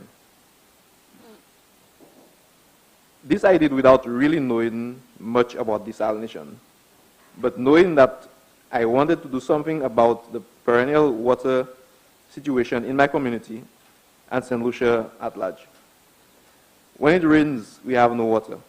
When in a drought, we have no water. Desalination in itself is a mature technology, which is a two-edged sword. As we say in our local language, a couteau de lame. On the other hand, it provides a necessary solution to water scarcity. But on the other hand, it's detrimental to the ecosystem, marine or otherwise. My invention, the brine management system, ensures that this mature technology meets the need of the present without compromising the ability of our future generations to meet their needs. Research and development plays a critical role in the innovation process and sustainable development. It's especially It is essentially an investment in technology and future capabilities which is transformed into new products, processes, and services. Currently, we are working on a project which will transform the fishing industry, having significant bearing on the 3 pillars of sustainability. Profits, which fishers will eventually see a significant shift in the bottom line upward. Planet, to protect the marine ecosystem, and people, sustainable livelihoods, and ensuring the preservation of resources for future generations. This innovation is a smart FAD. A FAD is a fish aggregating device, is a structure or device made of material, and it's used to lure fish. This can be natural or man-made. FADs are the most efficient and widely used fishing method, and its intent is to ensure fishers spend less time searching for profitable fishing grounds. But that is not always so. This supposed savior to fishermen is quite harmful in that they are largely unregulated. Now, while FADs have indeed helped fishermen discover more fishing grounds and land more fish and waste less fuel, and the efforts, there is a concern for the ecological impacts of using such technology. Because FADs attract a wide variety of fish, often endangered species and juvenile fish are caught incidentally. Furthermore, if FADs are abandoned at sea, they contribute to the global problem of marine debris and can eventually entangle wildlife, especially sea turtles. Some also worry about FADs can alter the migration patterns of some tuna species. The use of the smart FAD is meant to take the guesswork out of fishing, such that it mitigates unfettered abuse, principally resulting in exhausted fishing grounds. The issue of overfishing has been mostly rooted in the unknown, gaps in data, and the absence of clear regional management guidelines. Life history trait includes growth rates, age of maturity, size are important variables to catalog in order to ameliorate against unregulated exploration, especially in the light of the already depleted population. Uncovering the reality behind this statement should be a priority for fishers and fisheries overall. If we are to truly alleviate the problem of overfishing, places on stock and the ecosystem. And this is an example of how the infusion of research and innovation impacts sustainability. The smart FAD is different from the existing technology as it goes beyond aggregation and incorporate functions of intelligence, actuation, and control in order to describe and analyze a situation and make decisions based on the available data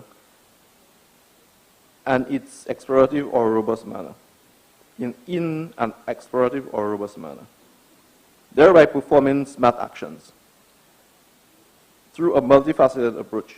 Improving FAD data collection and reporting could lead to enhanced enforcement of existing management measures while working with skippers on best practices at sea to help reduce capacity and fishing efforts and promote science-led efforts.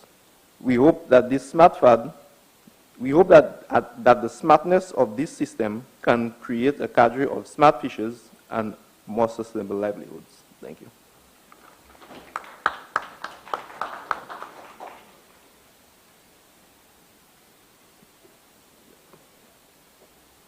Thank you very much, Carlos, for this presentation.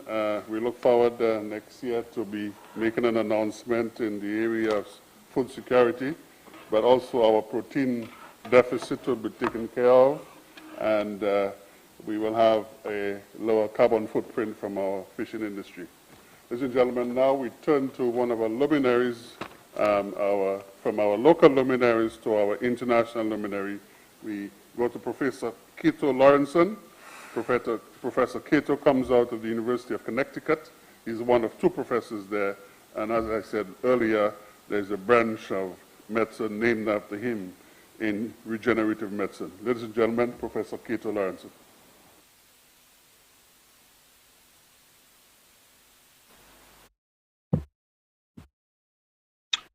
Well, thank you very much. It's really an honor, a great honor to be here and with you today, and also a great honor to be the first from the diaspora to speak to you today. I am Dr. Cato Lawrenson. I'm the university professor, one of two at the University of Connecticut. My background is also that in orthopedic surgery and also in engineering. I do run the Connecticut Convergence Institute at the University of Connecticut. So my disclosures, I'll be discussing my relative disclosures. I own companies called Soft Tissue Regeneration, BioRes, Healing Orthopedic Technologies, Bone, and BioBind.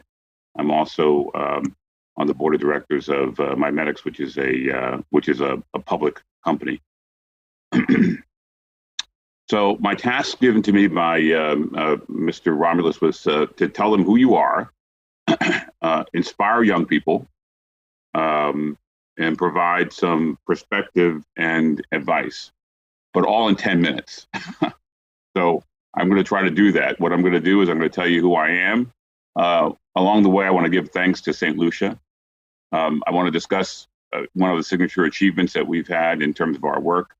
I hope that my brief talk, inspires young people to think about working in the area that I'm working in. And also want to provide an opportunity for individuals, young people who want to work in the area from St. Lucia, and also provide some overall vision in terms of St. Lucia, in terms of these areas of science and technology. Well, I'm an academic orthopedic surgeon. I take care of patients, I operate, I teach, I take care of athletes in terms as a sports medicine doctor. I do minimally invasive surgery. That's me doing arthroscopy. I take care of teams. This is the national team, U.S. national team for boxing, and I take care of.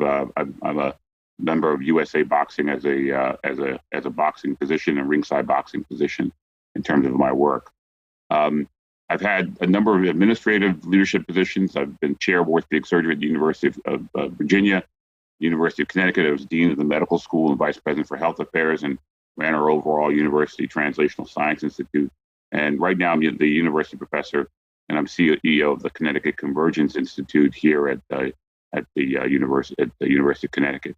One of my big jobs is I'm a scientist and an engineer, and I think that's one of the reasons why I was asked to come and speak in terms of research and innovation.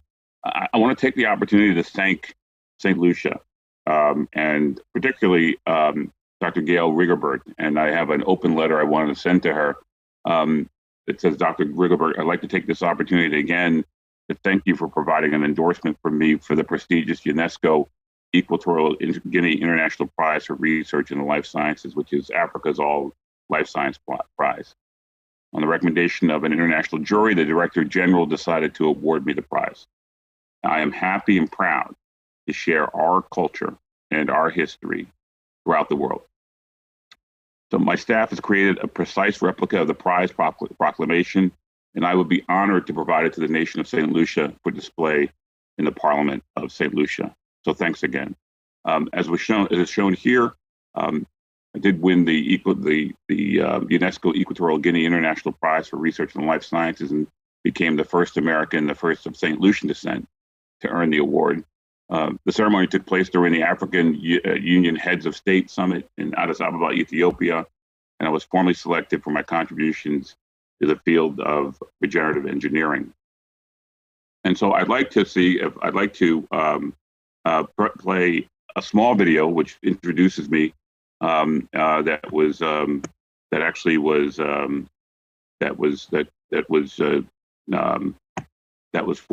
by the individuals at UNESCO that talks about who I am and what I do and what my role is. Please let me know that if you can hear it, make sure you can hear it.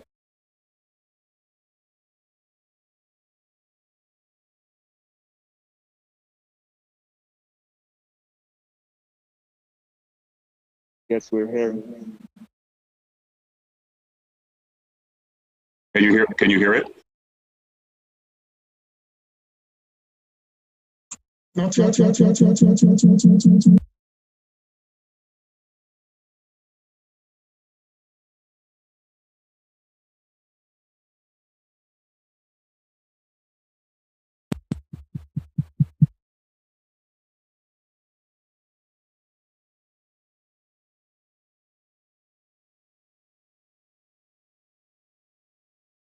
Change probably which app you're sharing.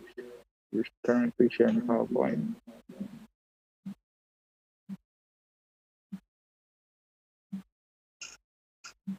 Is the video opening in another program?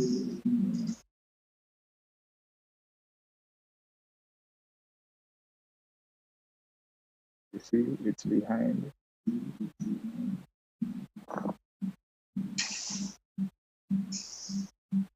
Sorry, Dr. Lorenzen, we're not seeing the video.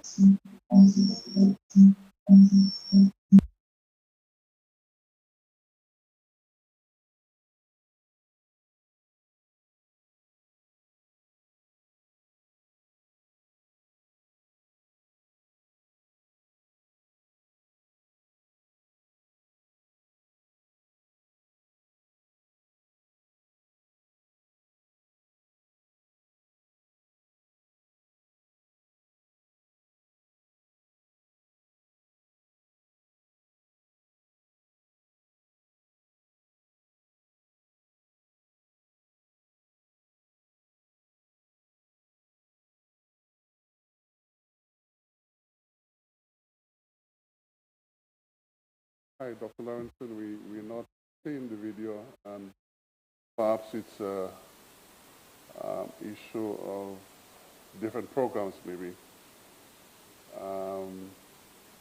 May I suggest you continue with your PowerPoint presentation while our ICT technicians try to address that problem. So continue the slide presentation, and then we'll try to address it at the end. Go ahead, sir.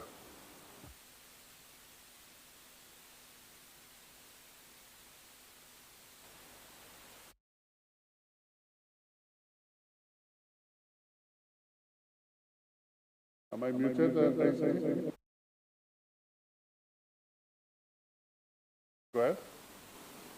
Dr. Lorenzen, I'm just saying that we're having problems watching the video, so we are proposing that you proceed with the PowerPoint presentation, and we will try to rectify the problem at the end of your video, of the PowerPoint, sir. So proceed.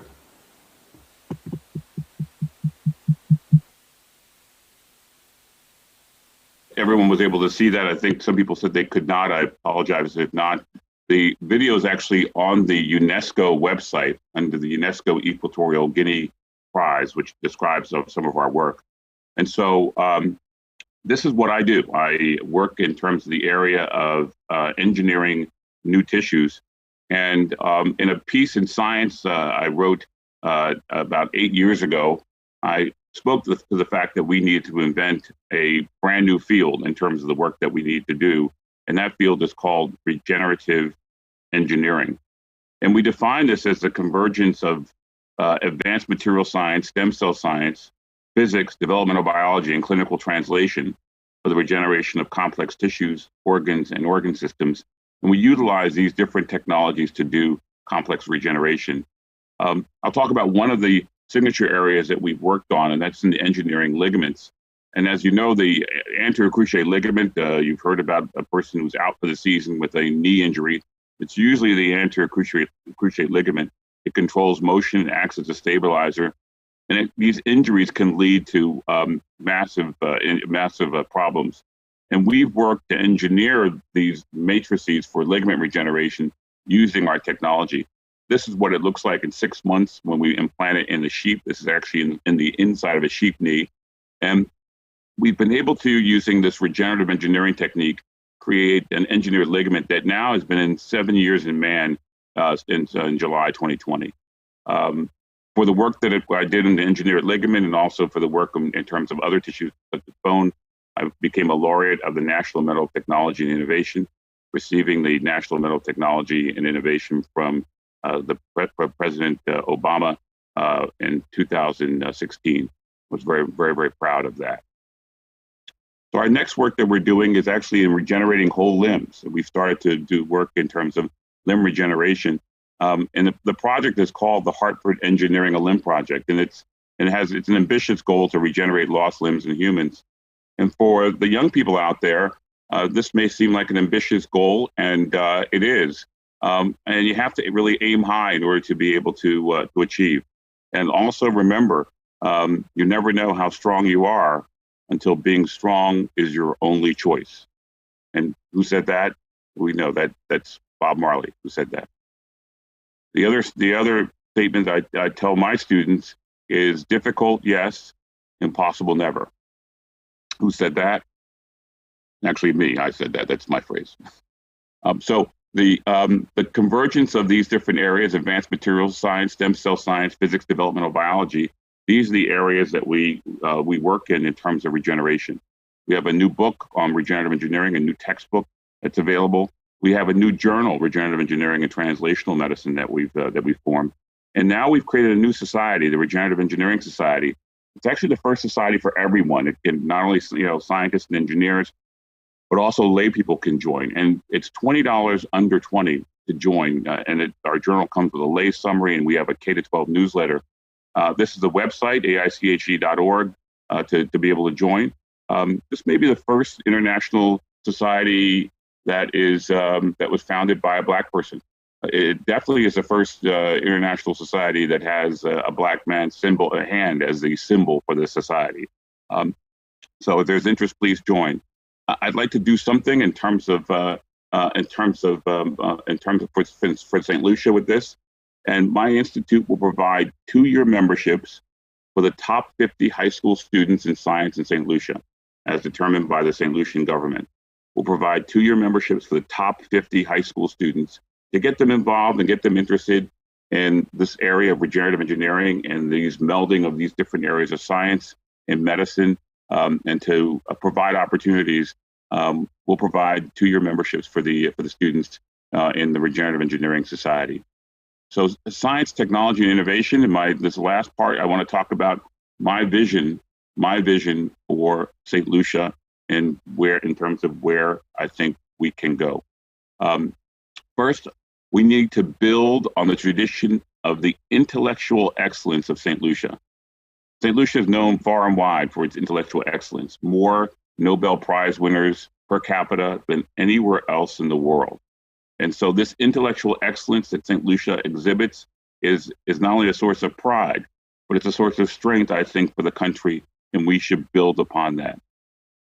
My vision would be to create a clinical research, technology, an entrepreneurial institute in St. Lucia, that we would create an environment of world-class clinical care, world-class biomedical and medical engineering, science and technology, and an entrepreneurial hub. It's important that entrepreneurship is promoted, translating technology to corporate incubators in the area, and also industrial parks for companies in St. Lucia. So I think that I look forward to helping in the knowledge building. I look forward to helping in the technology development, and also look forward to working with you in commercialization. Thank you. Thank you so much.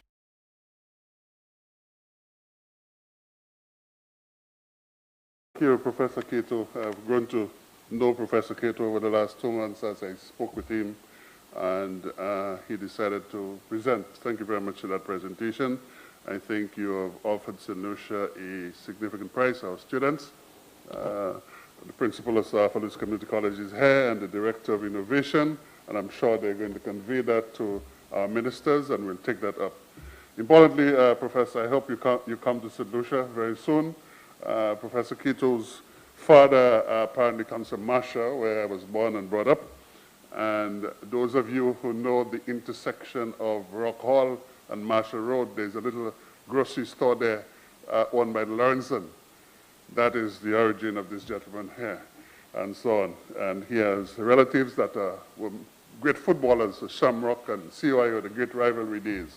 Thank you very much, Professor Cato, for that. I'm sure we'll take that up during the discussion phase. We now go into the realm of business and invite the CEO of the St. Lucia Chamber of Commerce, Mr. Brian Louisi, to take the floor now. Brian?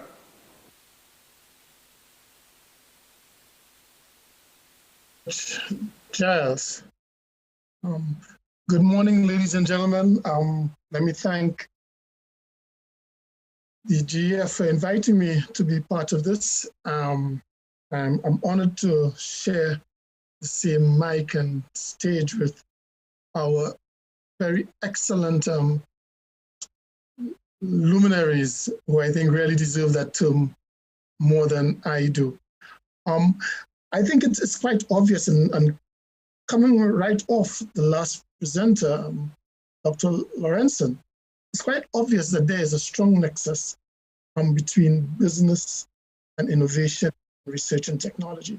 In fact, if we're not able to have our persons who are innovating, who are researching and creating and using their intellectual capital to see the benefits of it, we're going to have some challenges. We need to make research and innovation sexy. In the business community, research and innovation is not necessarily about being sexy. It's a necessity for survival. In an environment where the technology is so rapidly improving, we are in what we call the fourth industrial revolution. And in such a climate, if you're not, as a business, actively engaged in research and innovation, you are not going to be around for much longer. So there's a razor depth. There's a real rationale why businesses have to innovate. And I think that one of the challenges we have is that businesses have found in the past, research has been expensive. New technologies have been expensive. Access to information was time-consuming and expensive. But in this modern era, that is no longer the case. The ITC, digital divide, digital technology is making access to technology really the great equalizer. We have seen changes take place that make us think. Years ago, I remember reading Alan Lewis, our former Governor General and brother to Sir Arthur Lewis. He did his law degree by correspondence. In this modern world, we're talking about virtual education. So from St. Lucia, he did his law degree and he topped the Commonwealth. So we have that experience, we have that culture of excellence. And so in using the technology, we should feel comfortable and confident that we can do it and we have no excuse. The business community continues to recognize that we need better access to technology, better access to information, even local information. We continue to treat local information housed in government as a national secret. We have great research and great data sets sitting in government offices that if we try to get, you have to jump through hoops. If we want people to use the information and use technology, we must find ways to make that technology and that access to information a lot easier. Access to human resources is, again, no longer a hurdle, is no longer a constraint. We now have persons in the business community, in education, working with each other from across the world, not having met each other in face-to-face. We should therefore use that access to human resources to strengthen our management capacities and our ability to innovate at the local level. But talking about management capacities, I think this is the key thing. How do our managers start to create innovative firms and firms that make innovation a day-to-day operation and activity, rather than continue to manage in the old way of do as I say. This is how we've always done it. This is where the innovation is to take place, in the way we think. Change how we think, change how we manage, so that we can better understand, and we have a desire to understand how to innovate and to encourage innovation. We hire bright young persons, and do we allow them to innovate? Do we allow them to bring in the new modes of thinking?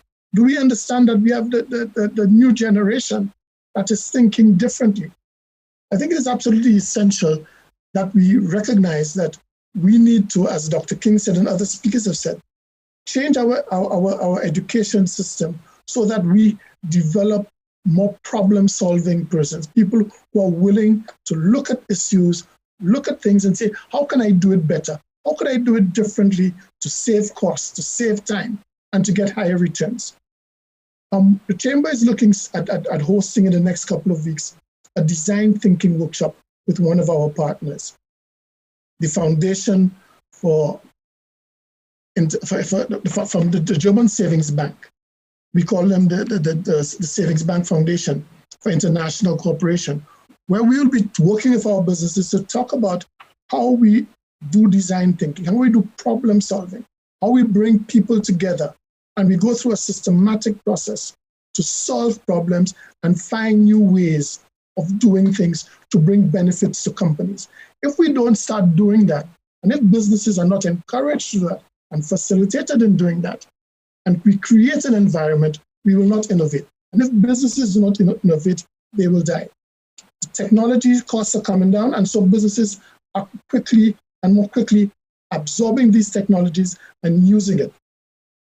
We need to therefore lead by example, create the environment for innovation, create the human resource that is prepared to innovate, and change the mindset.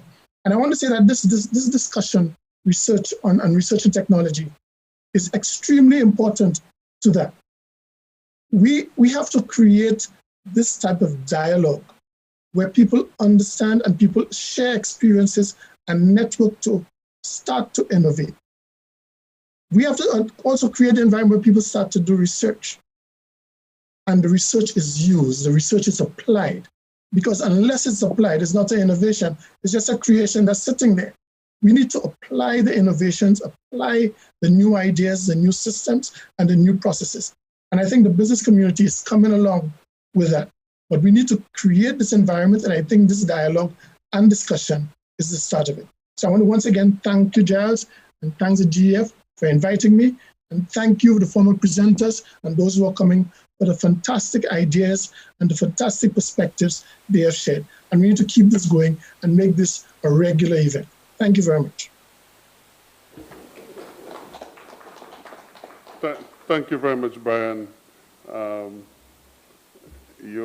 As you spoke, I thought of a good friend of mine reminded me recently of what I used to hear when I was at Mona: publish or perish, innovate or die, which is essentially what you said. And our businesses must learn to develop new ideas, to reduce average cost of production and reduce marginal costs and so on, to improve access to markets and so on. So your point is well taken, and the idea of design workshops are important to the things we do. We move on now to Dr. Ezra Jabatis. Is Dr. Jabatis? I don't see him. Is he online? Dr. Ezra Jabatis. ICT is online? You can't find him. Okay, so we will go on. Mr. Morpheus James, unfortunately, is not well today.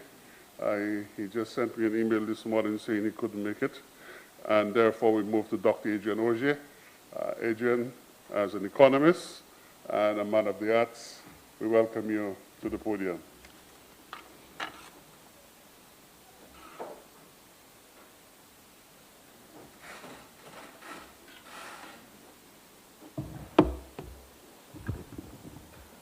Thank you, Giles. Time is short, so I'm going to move quickly along. a few opening statements about where we are, what we need to do, and some life experiences, some life examples of what we can do immediately. Art and economics are not separate and opposing sciences. I'd like to start by dispelling that notion, because the future does indeed belong to the hybrids, the mavericks, the multilingualists who speak the languages of several sectors. There are so many false boxes into which we continue to lock ourselves, like English versus Creole, when in fact we are delightfully bilingual and therefore predisposed to linguistics. Art and economics are both dedicated to critical observation, interpretation, expression, even prediction, and ultimately lead to solution design. So I'm going to bridge those fields today, as I must every day of my life. Consider that whoever prevails at the next general election will inherit an economy distressed by COVID and compromised by pre-existing deficiencies. Those include fiscal weakness, poor physical infrastructure, inadequate service systems. These deficiencies will drag out any recovery and will still need correction even after we return to some semblance of normalcy. That is, if we wish to overcome our chronic economic anemia. That anemia is directly related to three things: an overdependence on tourism, an addiction to foreign investment, and an over-reliance on external trade. And thus we face the black hole characterized by another three. Our problems come in threes, it seems. This looming black hole of low wages, low growth, and high debt. Those are the economic challenges facing us looking into the future, and this is not news. There are other issues as well, but I'm rushing ahead and trying to summarize them into categories. So, since there is no one out there proposing any quick fix, there is no vaccine for these economic ailments, the solutions must come from within. They must be suitably informed by global best practice, yes, but again, they must be driven by local research and adapted for relevance, effectiveness, and sustainability. That requires both critical and creative processes, requiring thought, observation, imagination, perception, change, innovation, and a constant openness to novel ideas and strategic adaptation. This is the science that we must now engage in. So I am so glad that we're having this conversation about research and innovation. And the unshackling of minds is potentially our highest priority, as Dr. King so eloquently said at the opening of this session. And at some stage, we must address the impact of religion on contemporary notions of self-determination. These things are often at odds with our future direction, and they present similar constraints as the wholesale adoption of the Westminster system, also mentioned earlier today. We need to address these uncomfortable truths. The solutions we need are not textbook miracles. They have to be scientifically designed by us, created by us, implemented by us, managed with more than stats and graphs and faceless econometric models, as important as these may be. They have to be managed as much with science as with a new humanity, a sense of equity and justice, a notion of economic dignity which goes beyond individual ownership and begins to consider concepts of communal ownership, shared responsibility. In these presumed microcosms, which are in fact vast ocean states with untold resources of talent, diversity, humanity, creativity, we need primarily to reimagine ourselves, to give meaning to those values which give meaning to us and relevance to our society, allowing us to move from survival of the fittest to no child, no elder, no citizen left behind or excluded. Hence the need for functional courts, universal health, viable schools, and the teaching of ethics and civics, literature, geography, history, and art. In our emerging nation, it is especially important to dream, to collectively believe in the possibility of new and better and more, and this is what innovation does for us. Given our meager origins and our vulnerable circumstances, there is no other way to rationally, to scientifically address our future, and settling for the ordinary, the unimaginative, is at odds with progress and change. Our advancement must be powered by an intelligence of history, identity, culture, art, science, which together provoke us to rise, plunge, explore, and reveal the unsprung potential of both sower and seed. These are the well springs of our humanity. If we don't do this, then all we are left with is the violence which plagues us now. That violence derives primarily from a poverty of imagination, not necessarily at grassroots level where survival is a process of daily innovation, but like Giles's grandmother and the biscuit tin, heat, tolerance of metal and dough, air circulation, temperature regulation, energy source, and the delicious reward of baseline cake. So the poverty of imagination is not necessarily there, but there's a whole generation of bright, tech-savvy young people dying for want of attention, funding, an open mind, an open door, an open window, someone to support them make that journey into the future. But there is a poverty of imagination among those whose task it is to lead institutions, to shape policy, change processes, and solve problems, and sometimes just to allocate resources appropriately to the sustainable betterment of people, because there really is nothing else really matters. So regarding innovation, a few solutions which need to be leveraged and soon. In the arts and entertainment sector where I earn my living, we are looking to the conversion of live arts to digital content for global distribution. Technological support there is urgently needed. Dr. King spoke of unshackling minds, as I mentioned earlier. Research into St. Lucian music. I work with musicians every day, or very often, who do not have any idea of what the St. Lucian songbook is. And so the question is, whose song will they sing when they sit at their digital keyboards and they sit in their virtual studios? What will they produce and where will it come from? Researching the history of ourselves, our families, our villages is directly related to land use policy, for example, and why things are the way they are and who owns what and when will this change.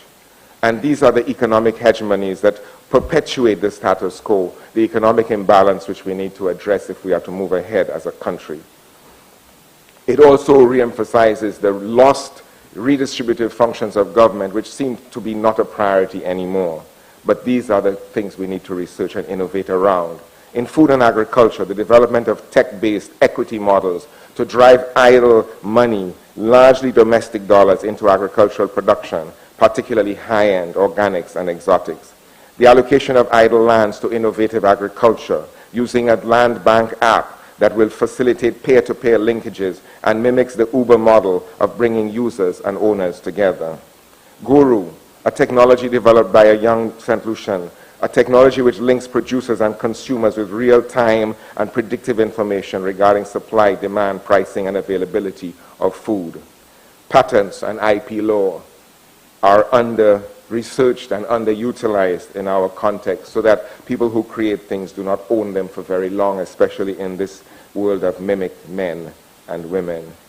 There used to be pioneer status incentives which have disappeared, where if you developed something or if you were the first to invest in a particular area, you'd be protected for some time.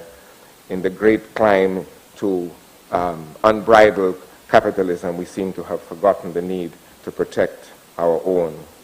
Private sector and public sector are still working in silos across a great divide of mistrust and obscurity, sometimes with competitive acrimony and crowding out.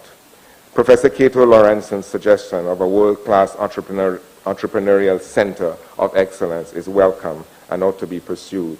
We have buildings sitting idle all over this country, schools which have fallen into disrepair, ministry buildings less than 200 yards from where we speak. We have the infrastructure, let us use them. We have the brains as well. In terms of financing, a single data bank where the grant money is, Giles, where is it and on what terms? And what are the rules of access and conditionalities? Can we get an app for that? That would be really cool if we could. To close, thank you to Giles, UE, GEF, SGP, UNDP, NSC, and everybody who's spoken before and after me. This should be an annual summit. Thank you.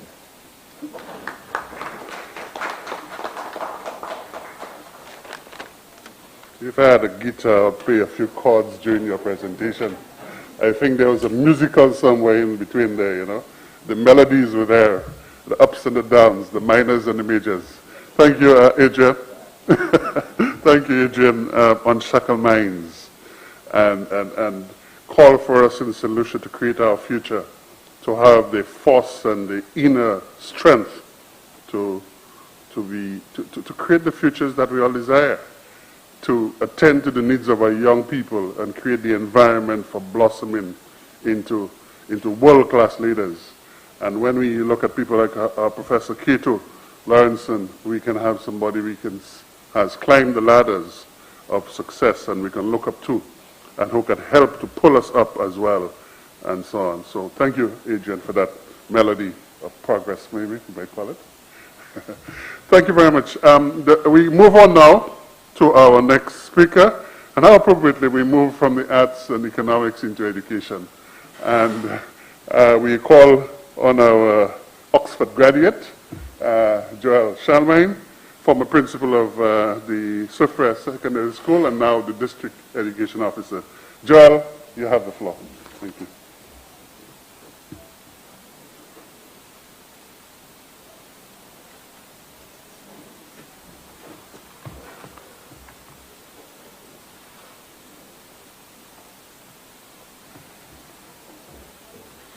Protocol already established.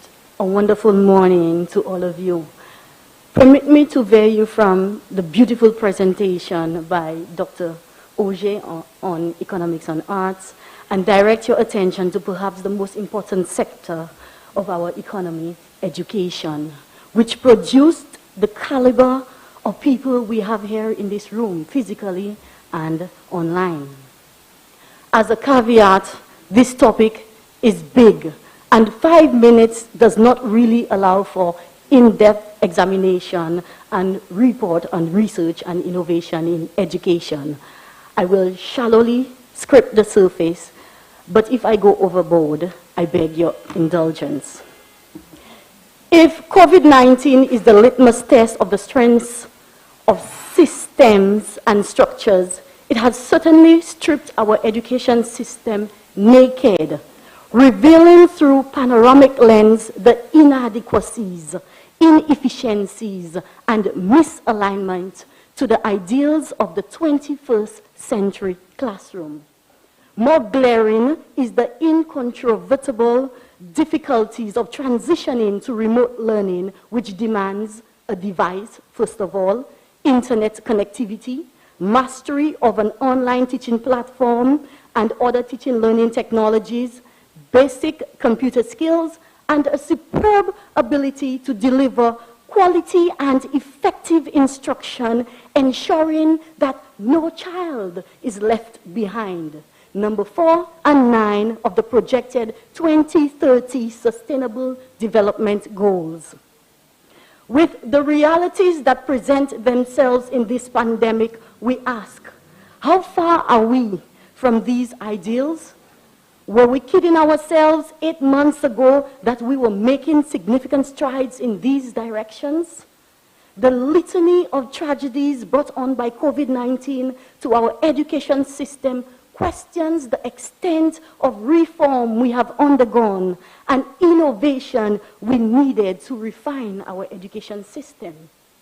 As a teacher, principal, education officer, I have perceived from the evidence presented in this pandemic that our schools have not changed much over time. The pressure transferred to students to now take greater ownership of their own learning. The stress upon teachers to find creative and innovative ways of teaching new concepts remotely. The fact that many were unaware of the vast amount of teaching learning resources available freely to them on the World Wide Web and the technologies to enhance the learning environment has exposed the weaknesses of our instructional practices. We are perhaps stuck with a model redolent of traditional methodologies and archaism. Not much evolution has happened in our practices to reflect current day advances in cognitive and behavioral science and educational psychology. More worrying is that the average classroom today is a mirror image of those of the 90s when I attended secondary school. I am certain those of the 1970s also bear striking resemblance. How much reconfigurations have classrooms undergone, accompanied with technological accoutrements that activate and engage students in the learning process. William Pollard warns that the arrogance of success is to think that what you did yesterday is sufficient for tomorrow. We cannot dismiss that the greatest transformation evident in modern day society is that technology has become the pen and paper of this age.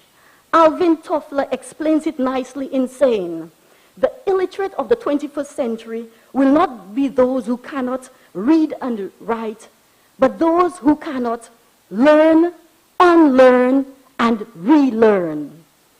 Remote learning brought on by this pandemic has exposed the realities of how we educate our students and presents now an opportunity for us to do better. So, this is the reality that COVID exhumed. But flipped, there are great ideas and initiatives ongoing and some to be rolled out that we can tout and celebrate as innovation in education. Permit me to share a few. One, computer coding and robotics funded by USAID for secondary schools piloted a coding and robotics program. This did not only develop the problem and develop skills, in programming and building functional robots, but it also fostered problem-solving, creative, innovative skills as students were actively involved in identifying environmental issues and designing robots to address these. Number two, Profuturo Education, funded by OAS and the Profuturo Foundations of Spain. 12 primary schools on island stand to benefit from an implementation of technology in education initiative. This project is expected to promote access to quality education with emphasis on honing 4 important skills in students: critical thinking, creativity, communication, and collaboration. It is hoped that this project will empower teachers to bring innovation to the classrooms and prepare students adequately for the digital world. Equipment have been received by the schools. Presently, 2 teachers per primary school in St. Lucia, all schools included, are undergoing webinar training in teaching learning methodologies to deliver more effectively in the classroom. My District 8 will start tomorrow till Thursday. 3, e-books. Previously, 13 schools benefited from this initiative in the 3rd term of the last academic year.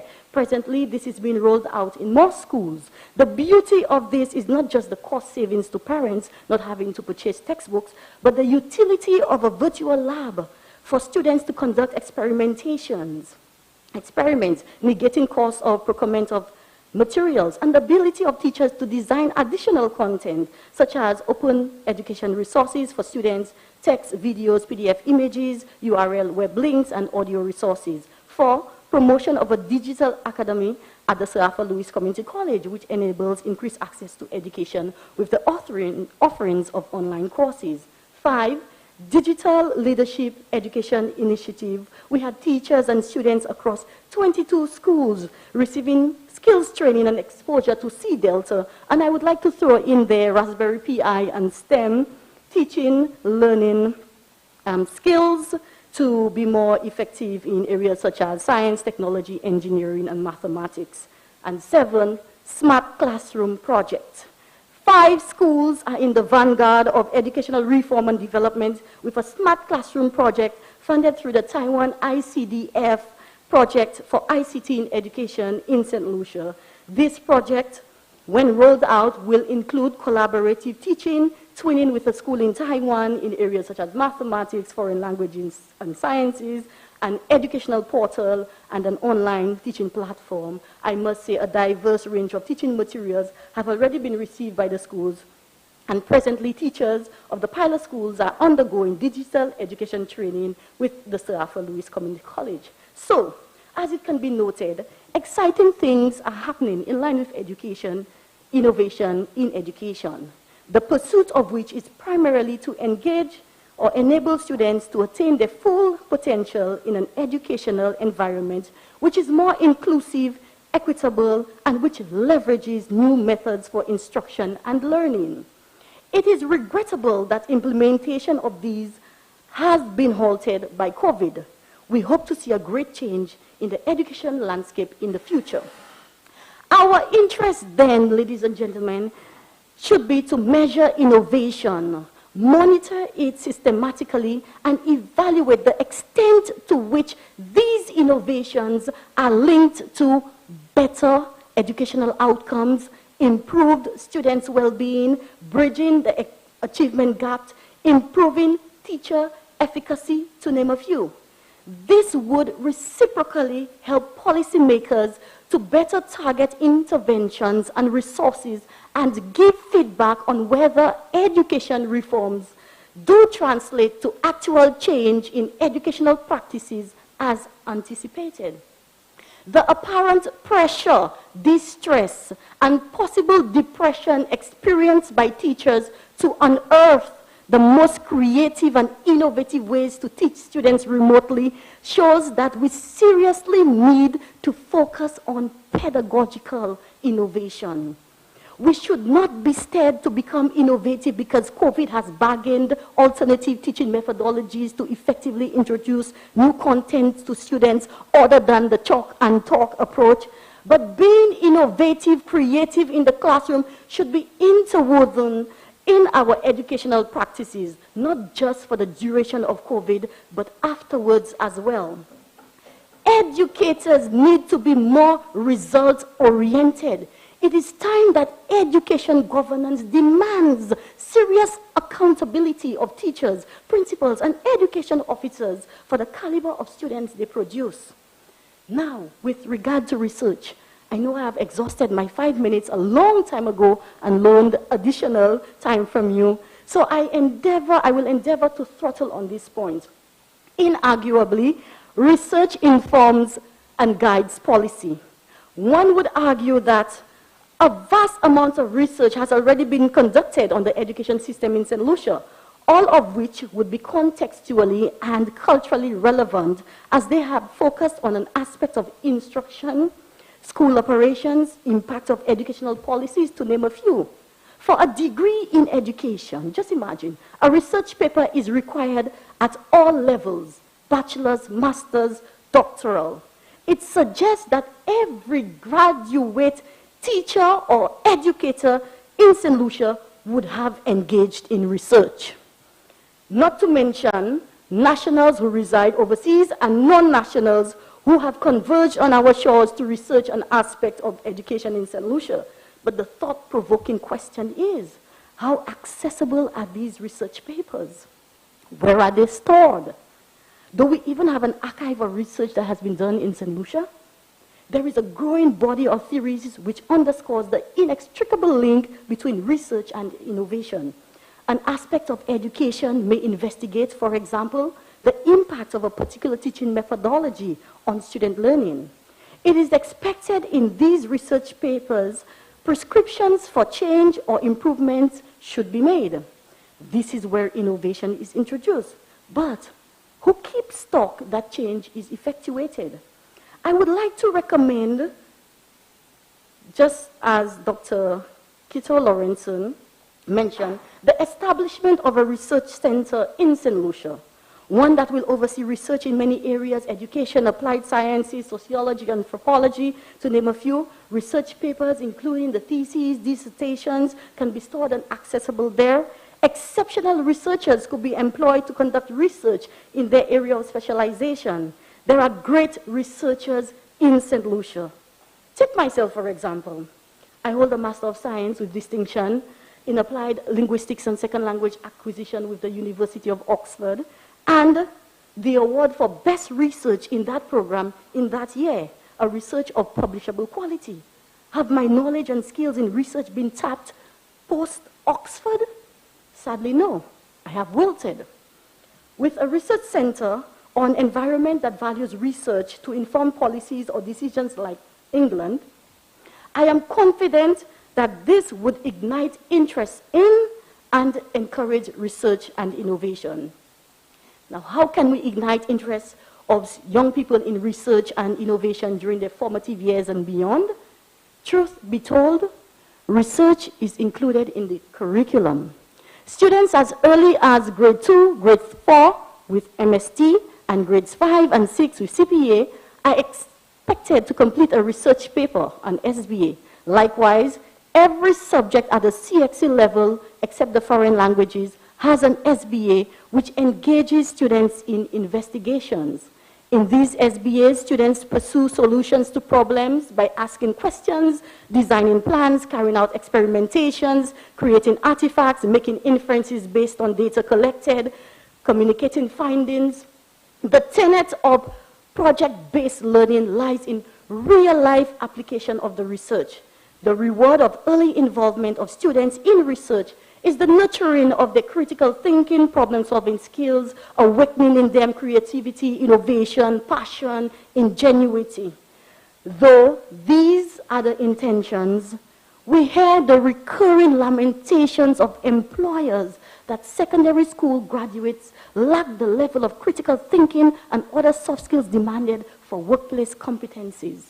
This questions the teaching methodologies used and the extent to which we give students more agency in their learning. It calls us educators to return to the drawing board and architecture a better way of doing. I want to end by saying research and innovation evokes a renaissance of wisdom, a transformation from an intellectual exercise, research, to imagining practical education reform supported by actual execution of projects, initiative to derive a better way of doing innovation. The symbiosis between research and innovation is crucial. The powers above which institute rules and policies to govern education must steer us on the right path. I thank you.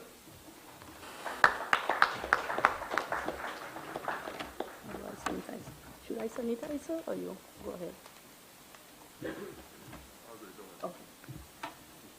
Thank you very much, Joel, for this presentation that was eye-opening, mind-opening, head-opening, and everything. And I really appreciate your reference to Alvin Toffler's Learn, Unlearn, and Relearn, and bringing greater accountability into the classroom, and also subjecting our teachers, our principals, to annual evaluations, and also bringing the whole system of results-based management into the system, and so on. So thank you very much for that, Joel. We will now go on to Dr. Parry Husbands, Jr., who will present from his perspective. And as I said earlier, Dr. Husbands is a former student of mine I admire very much, and his area of expertise is in supercomputers and AI. Parry, you have the floor.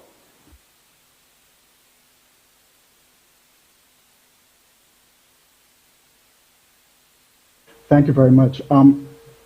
Good morning. Thank you for giving me the opportunity to speak about my field, my story, challenges and opportunities.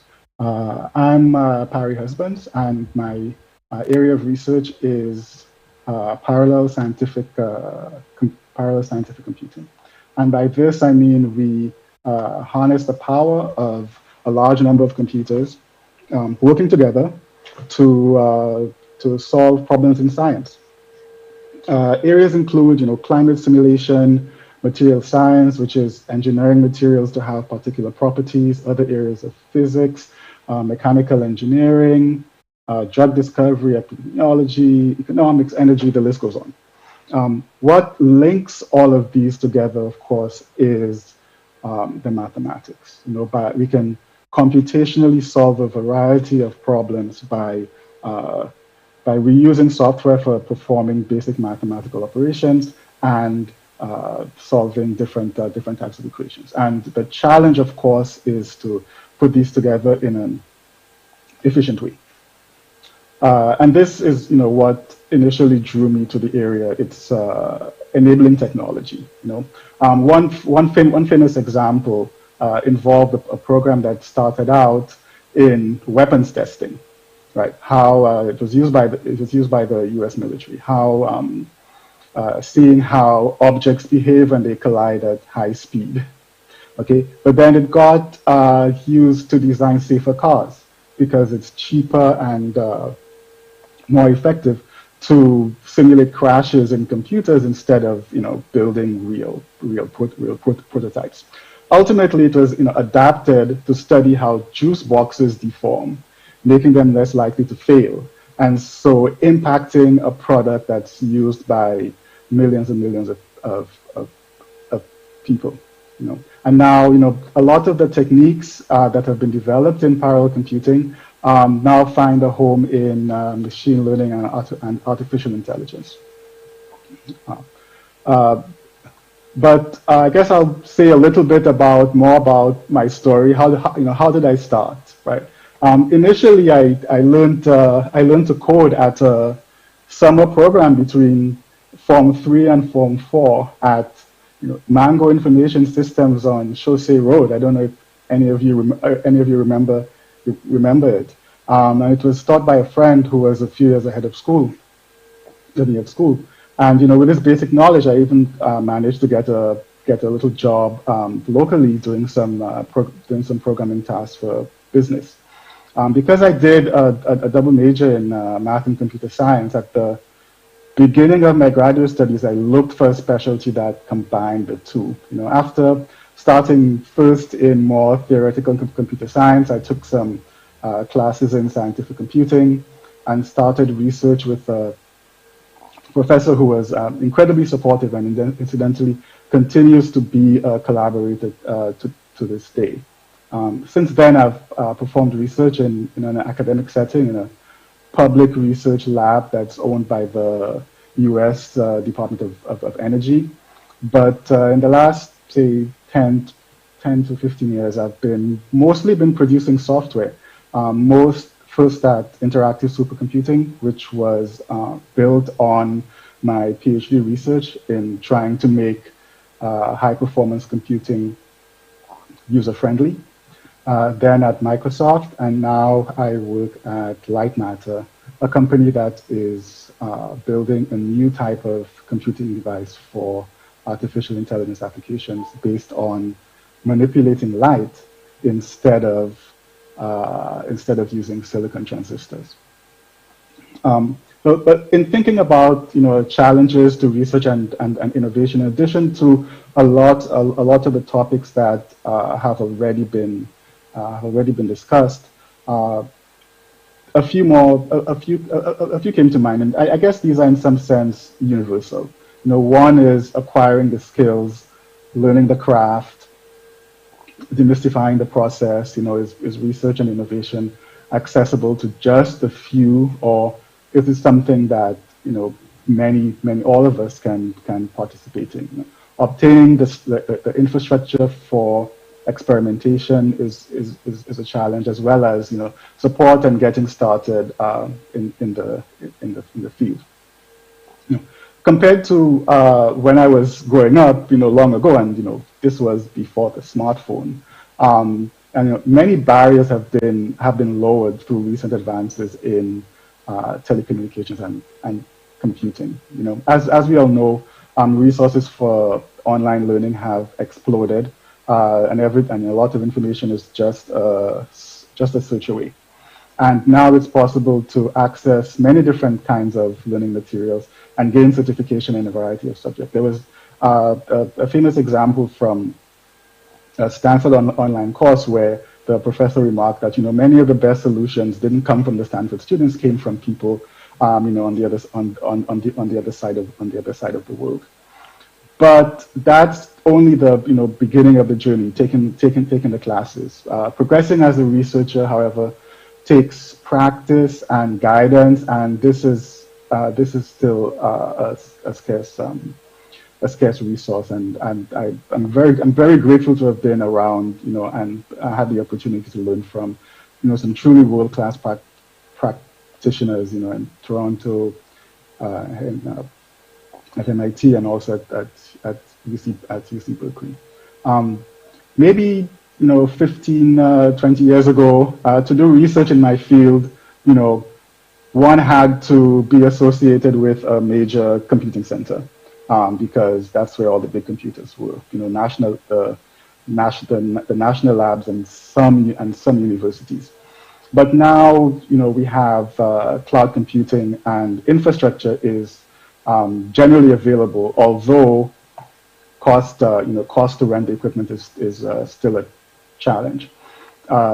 Data, which is the raw material for a lot of research, is also getting to be more accessible. As an example, ImageNet, which is a freely available database of labeled images. This is a dog, this is a cat, has really helped accelerate the field of artificial intelligence. One of the big developments in computing has been free and open source software, where designs and instructions for software programs are available to everyone. And it has made it possible not only to learn how software is constructed, but to modify, customize, and adapt to different uses. I'd also like to note that the move to more open access publication has also helped in this regard. So I think the general trend has been to democratize computer science and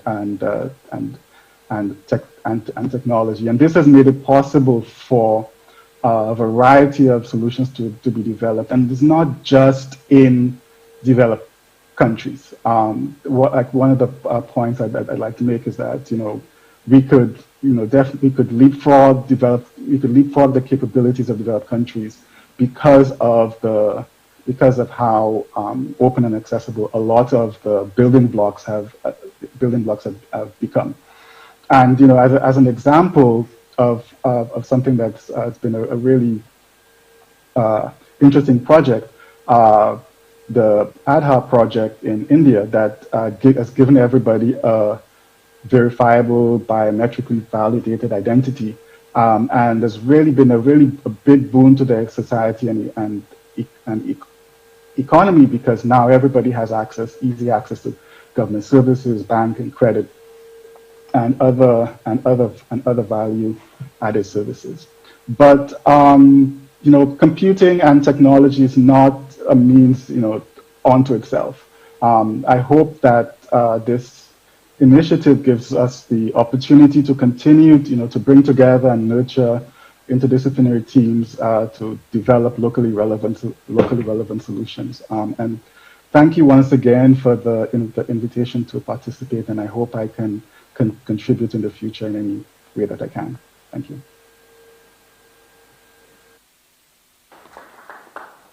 Thank you very much, Barry.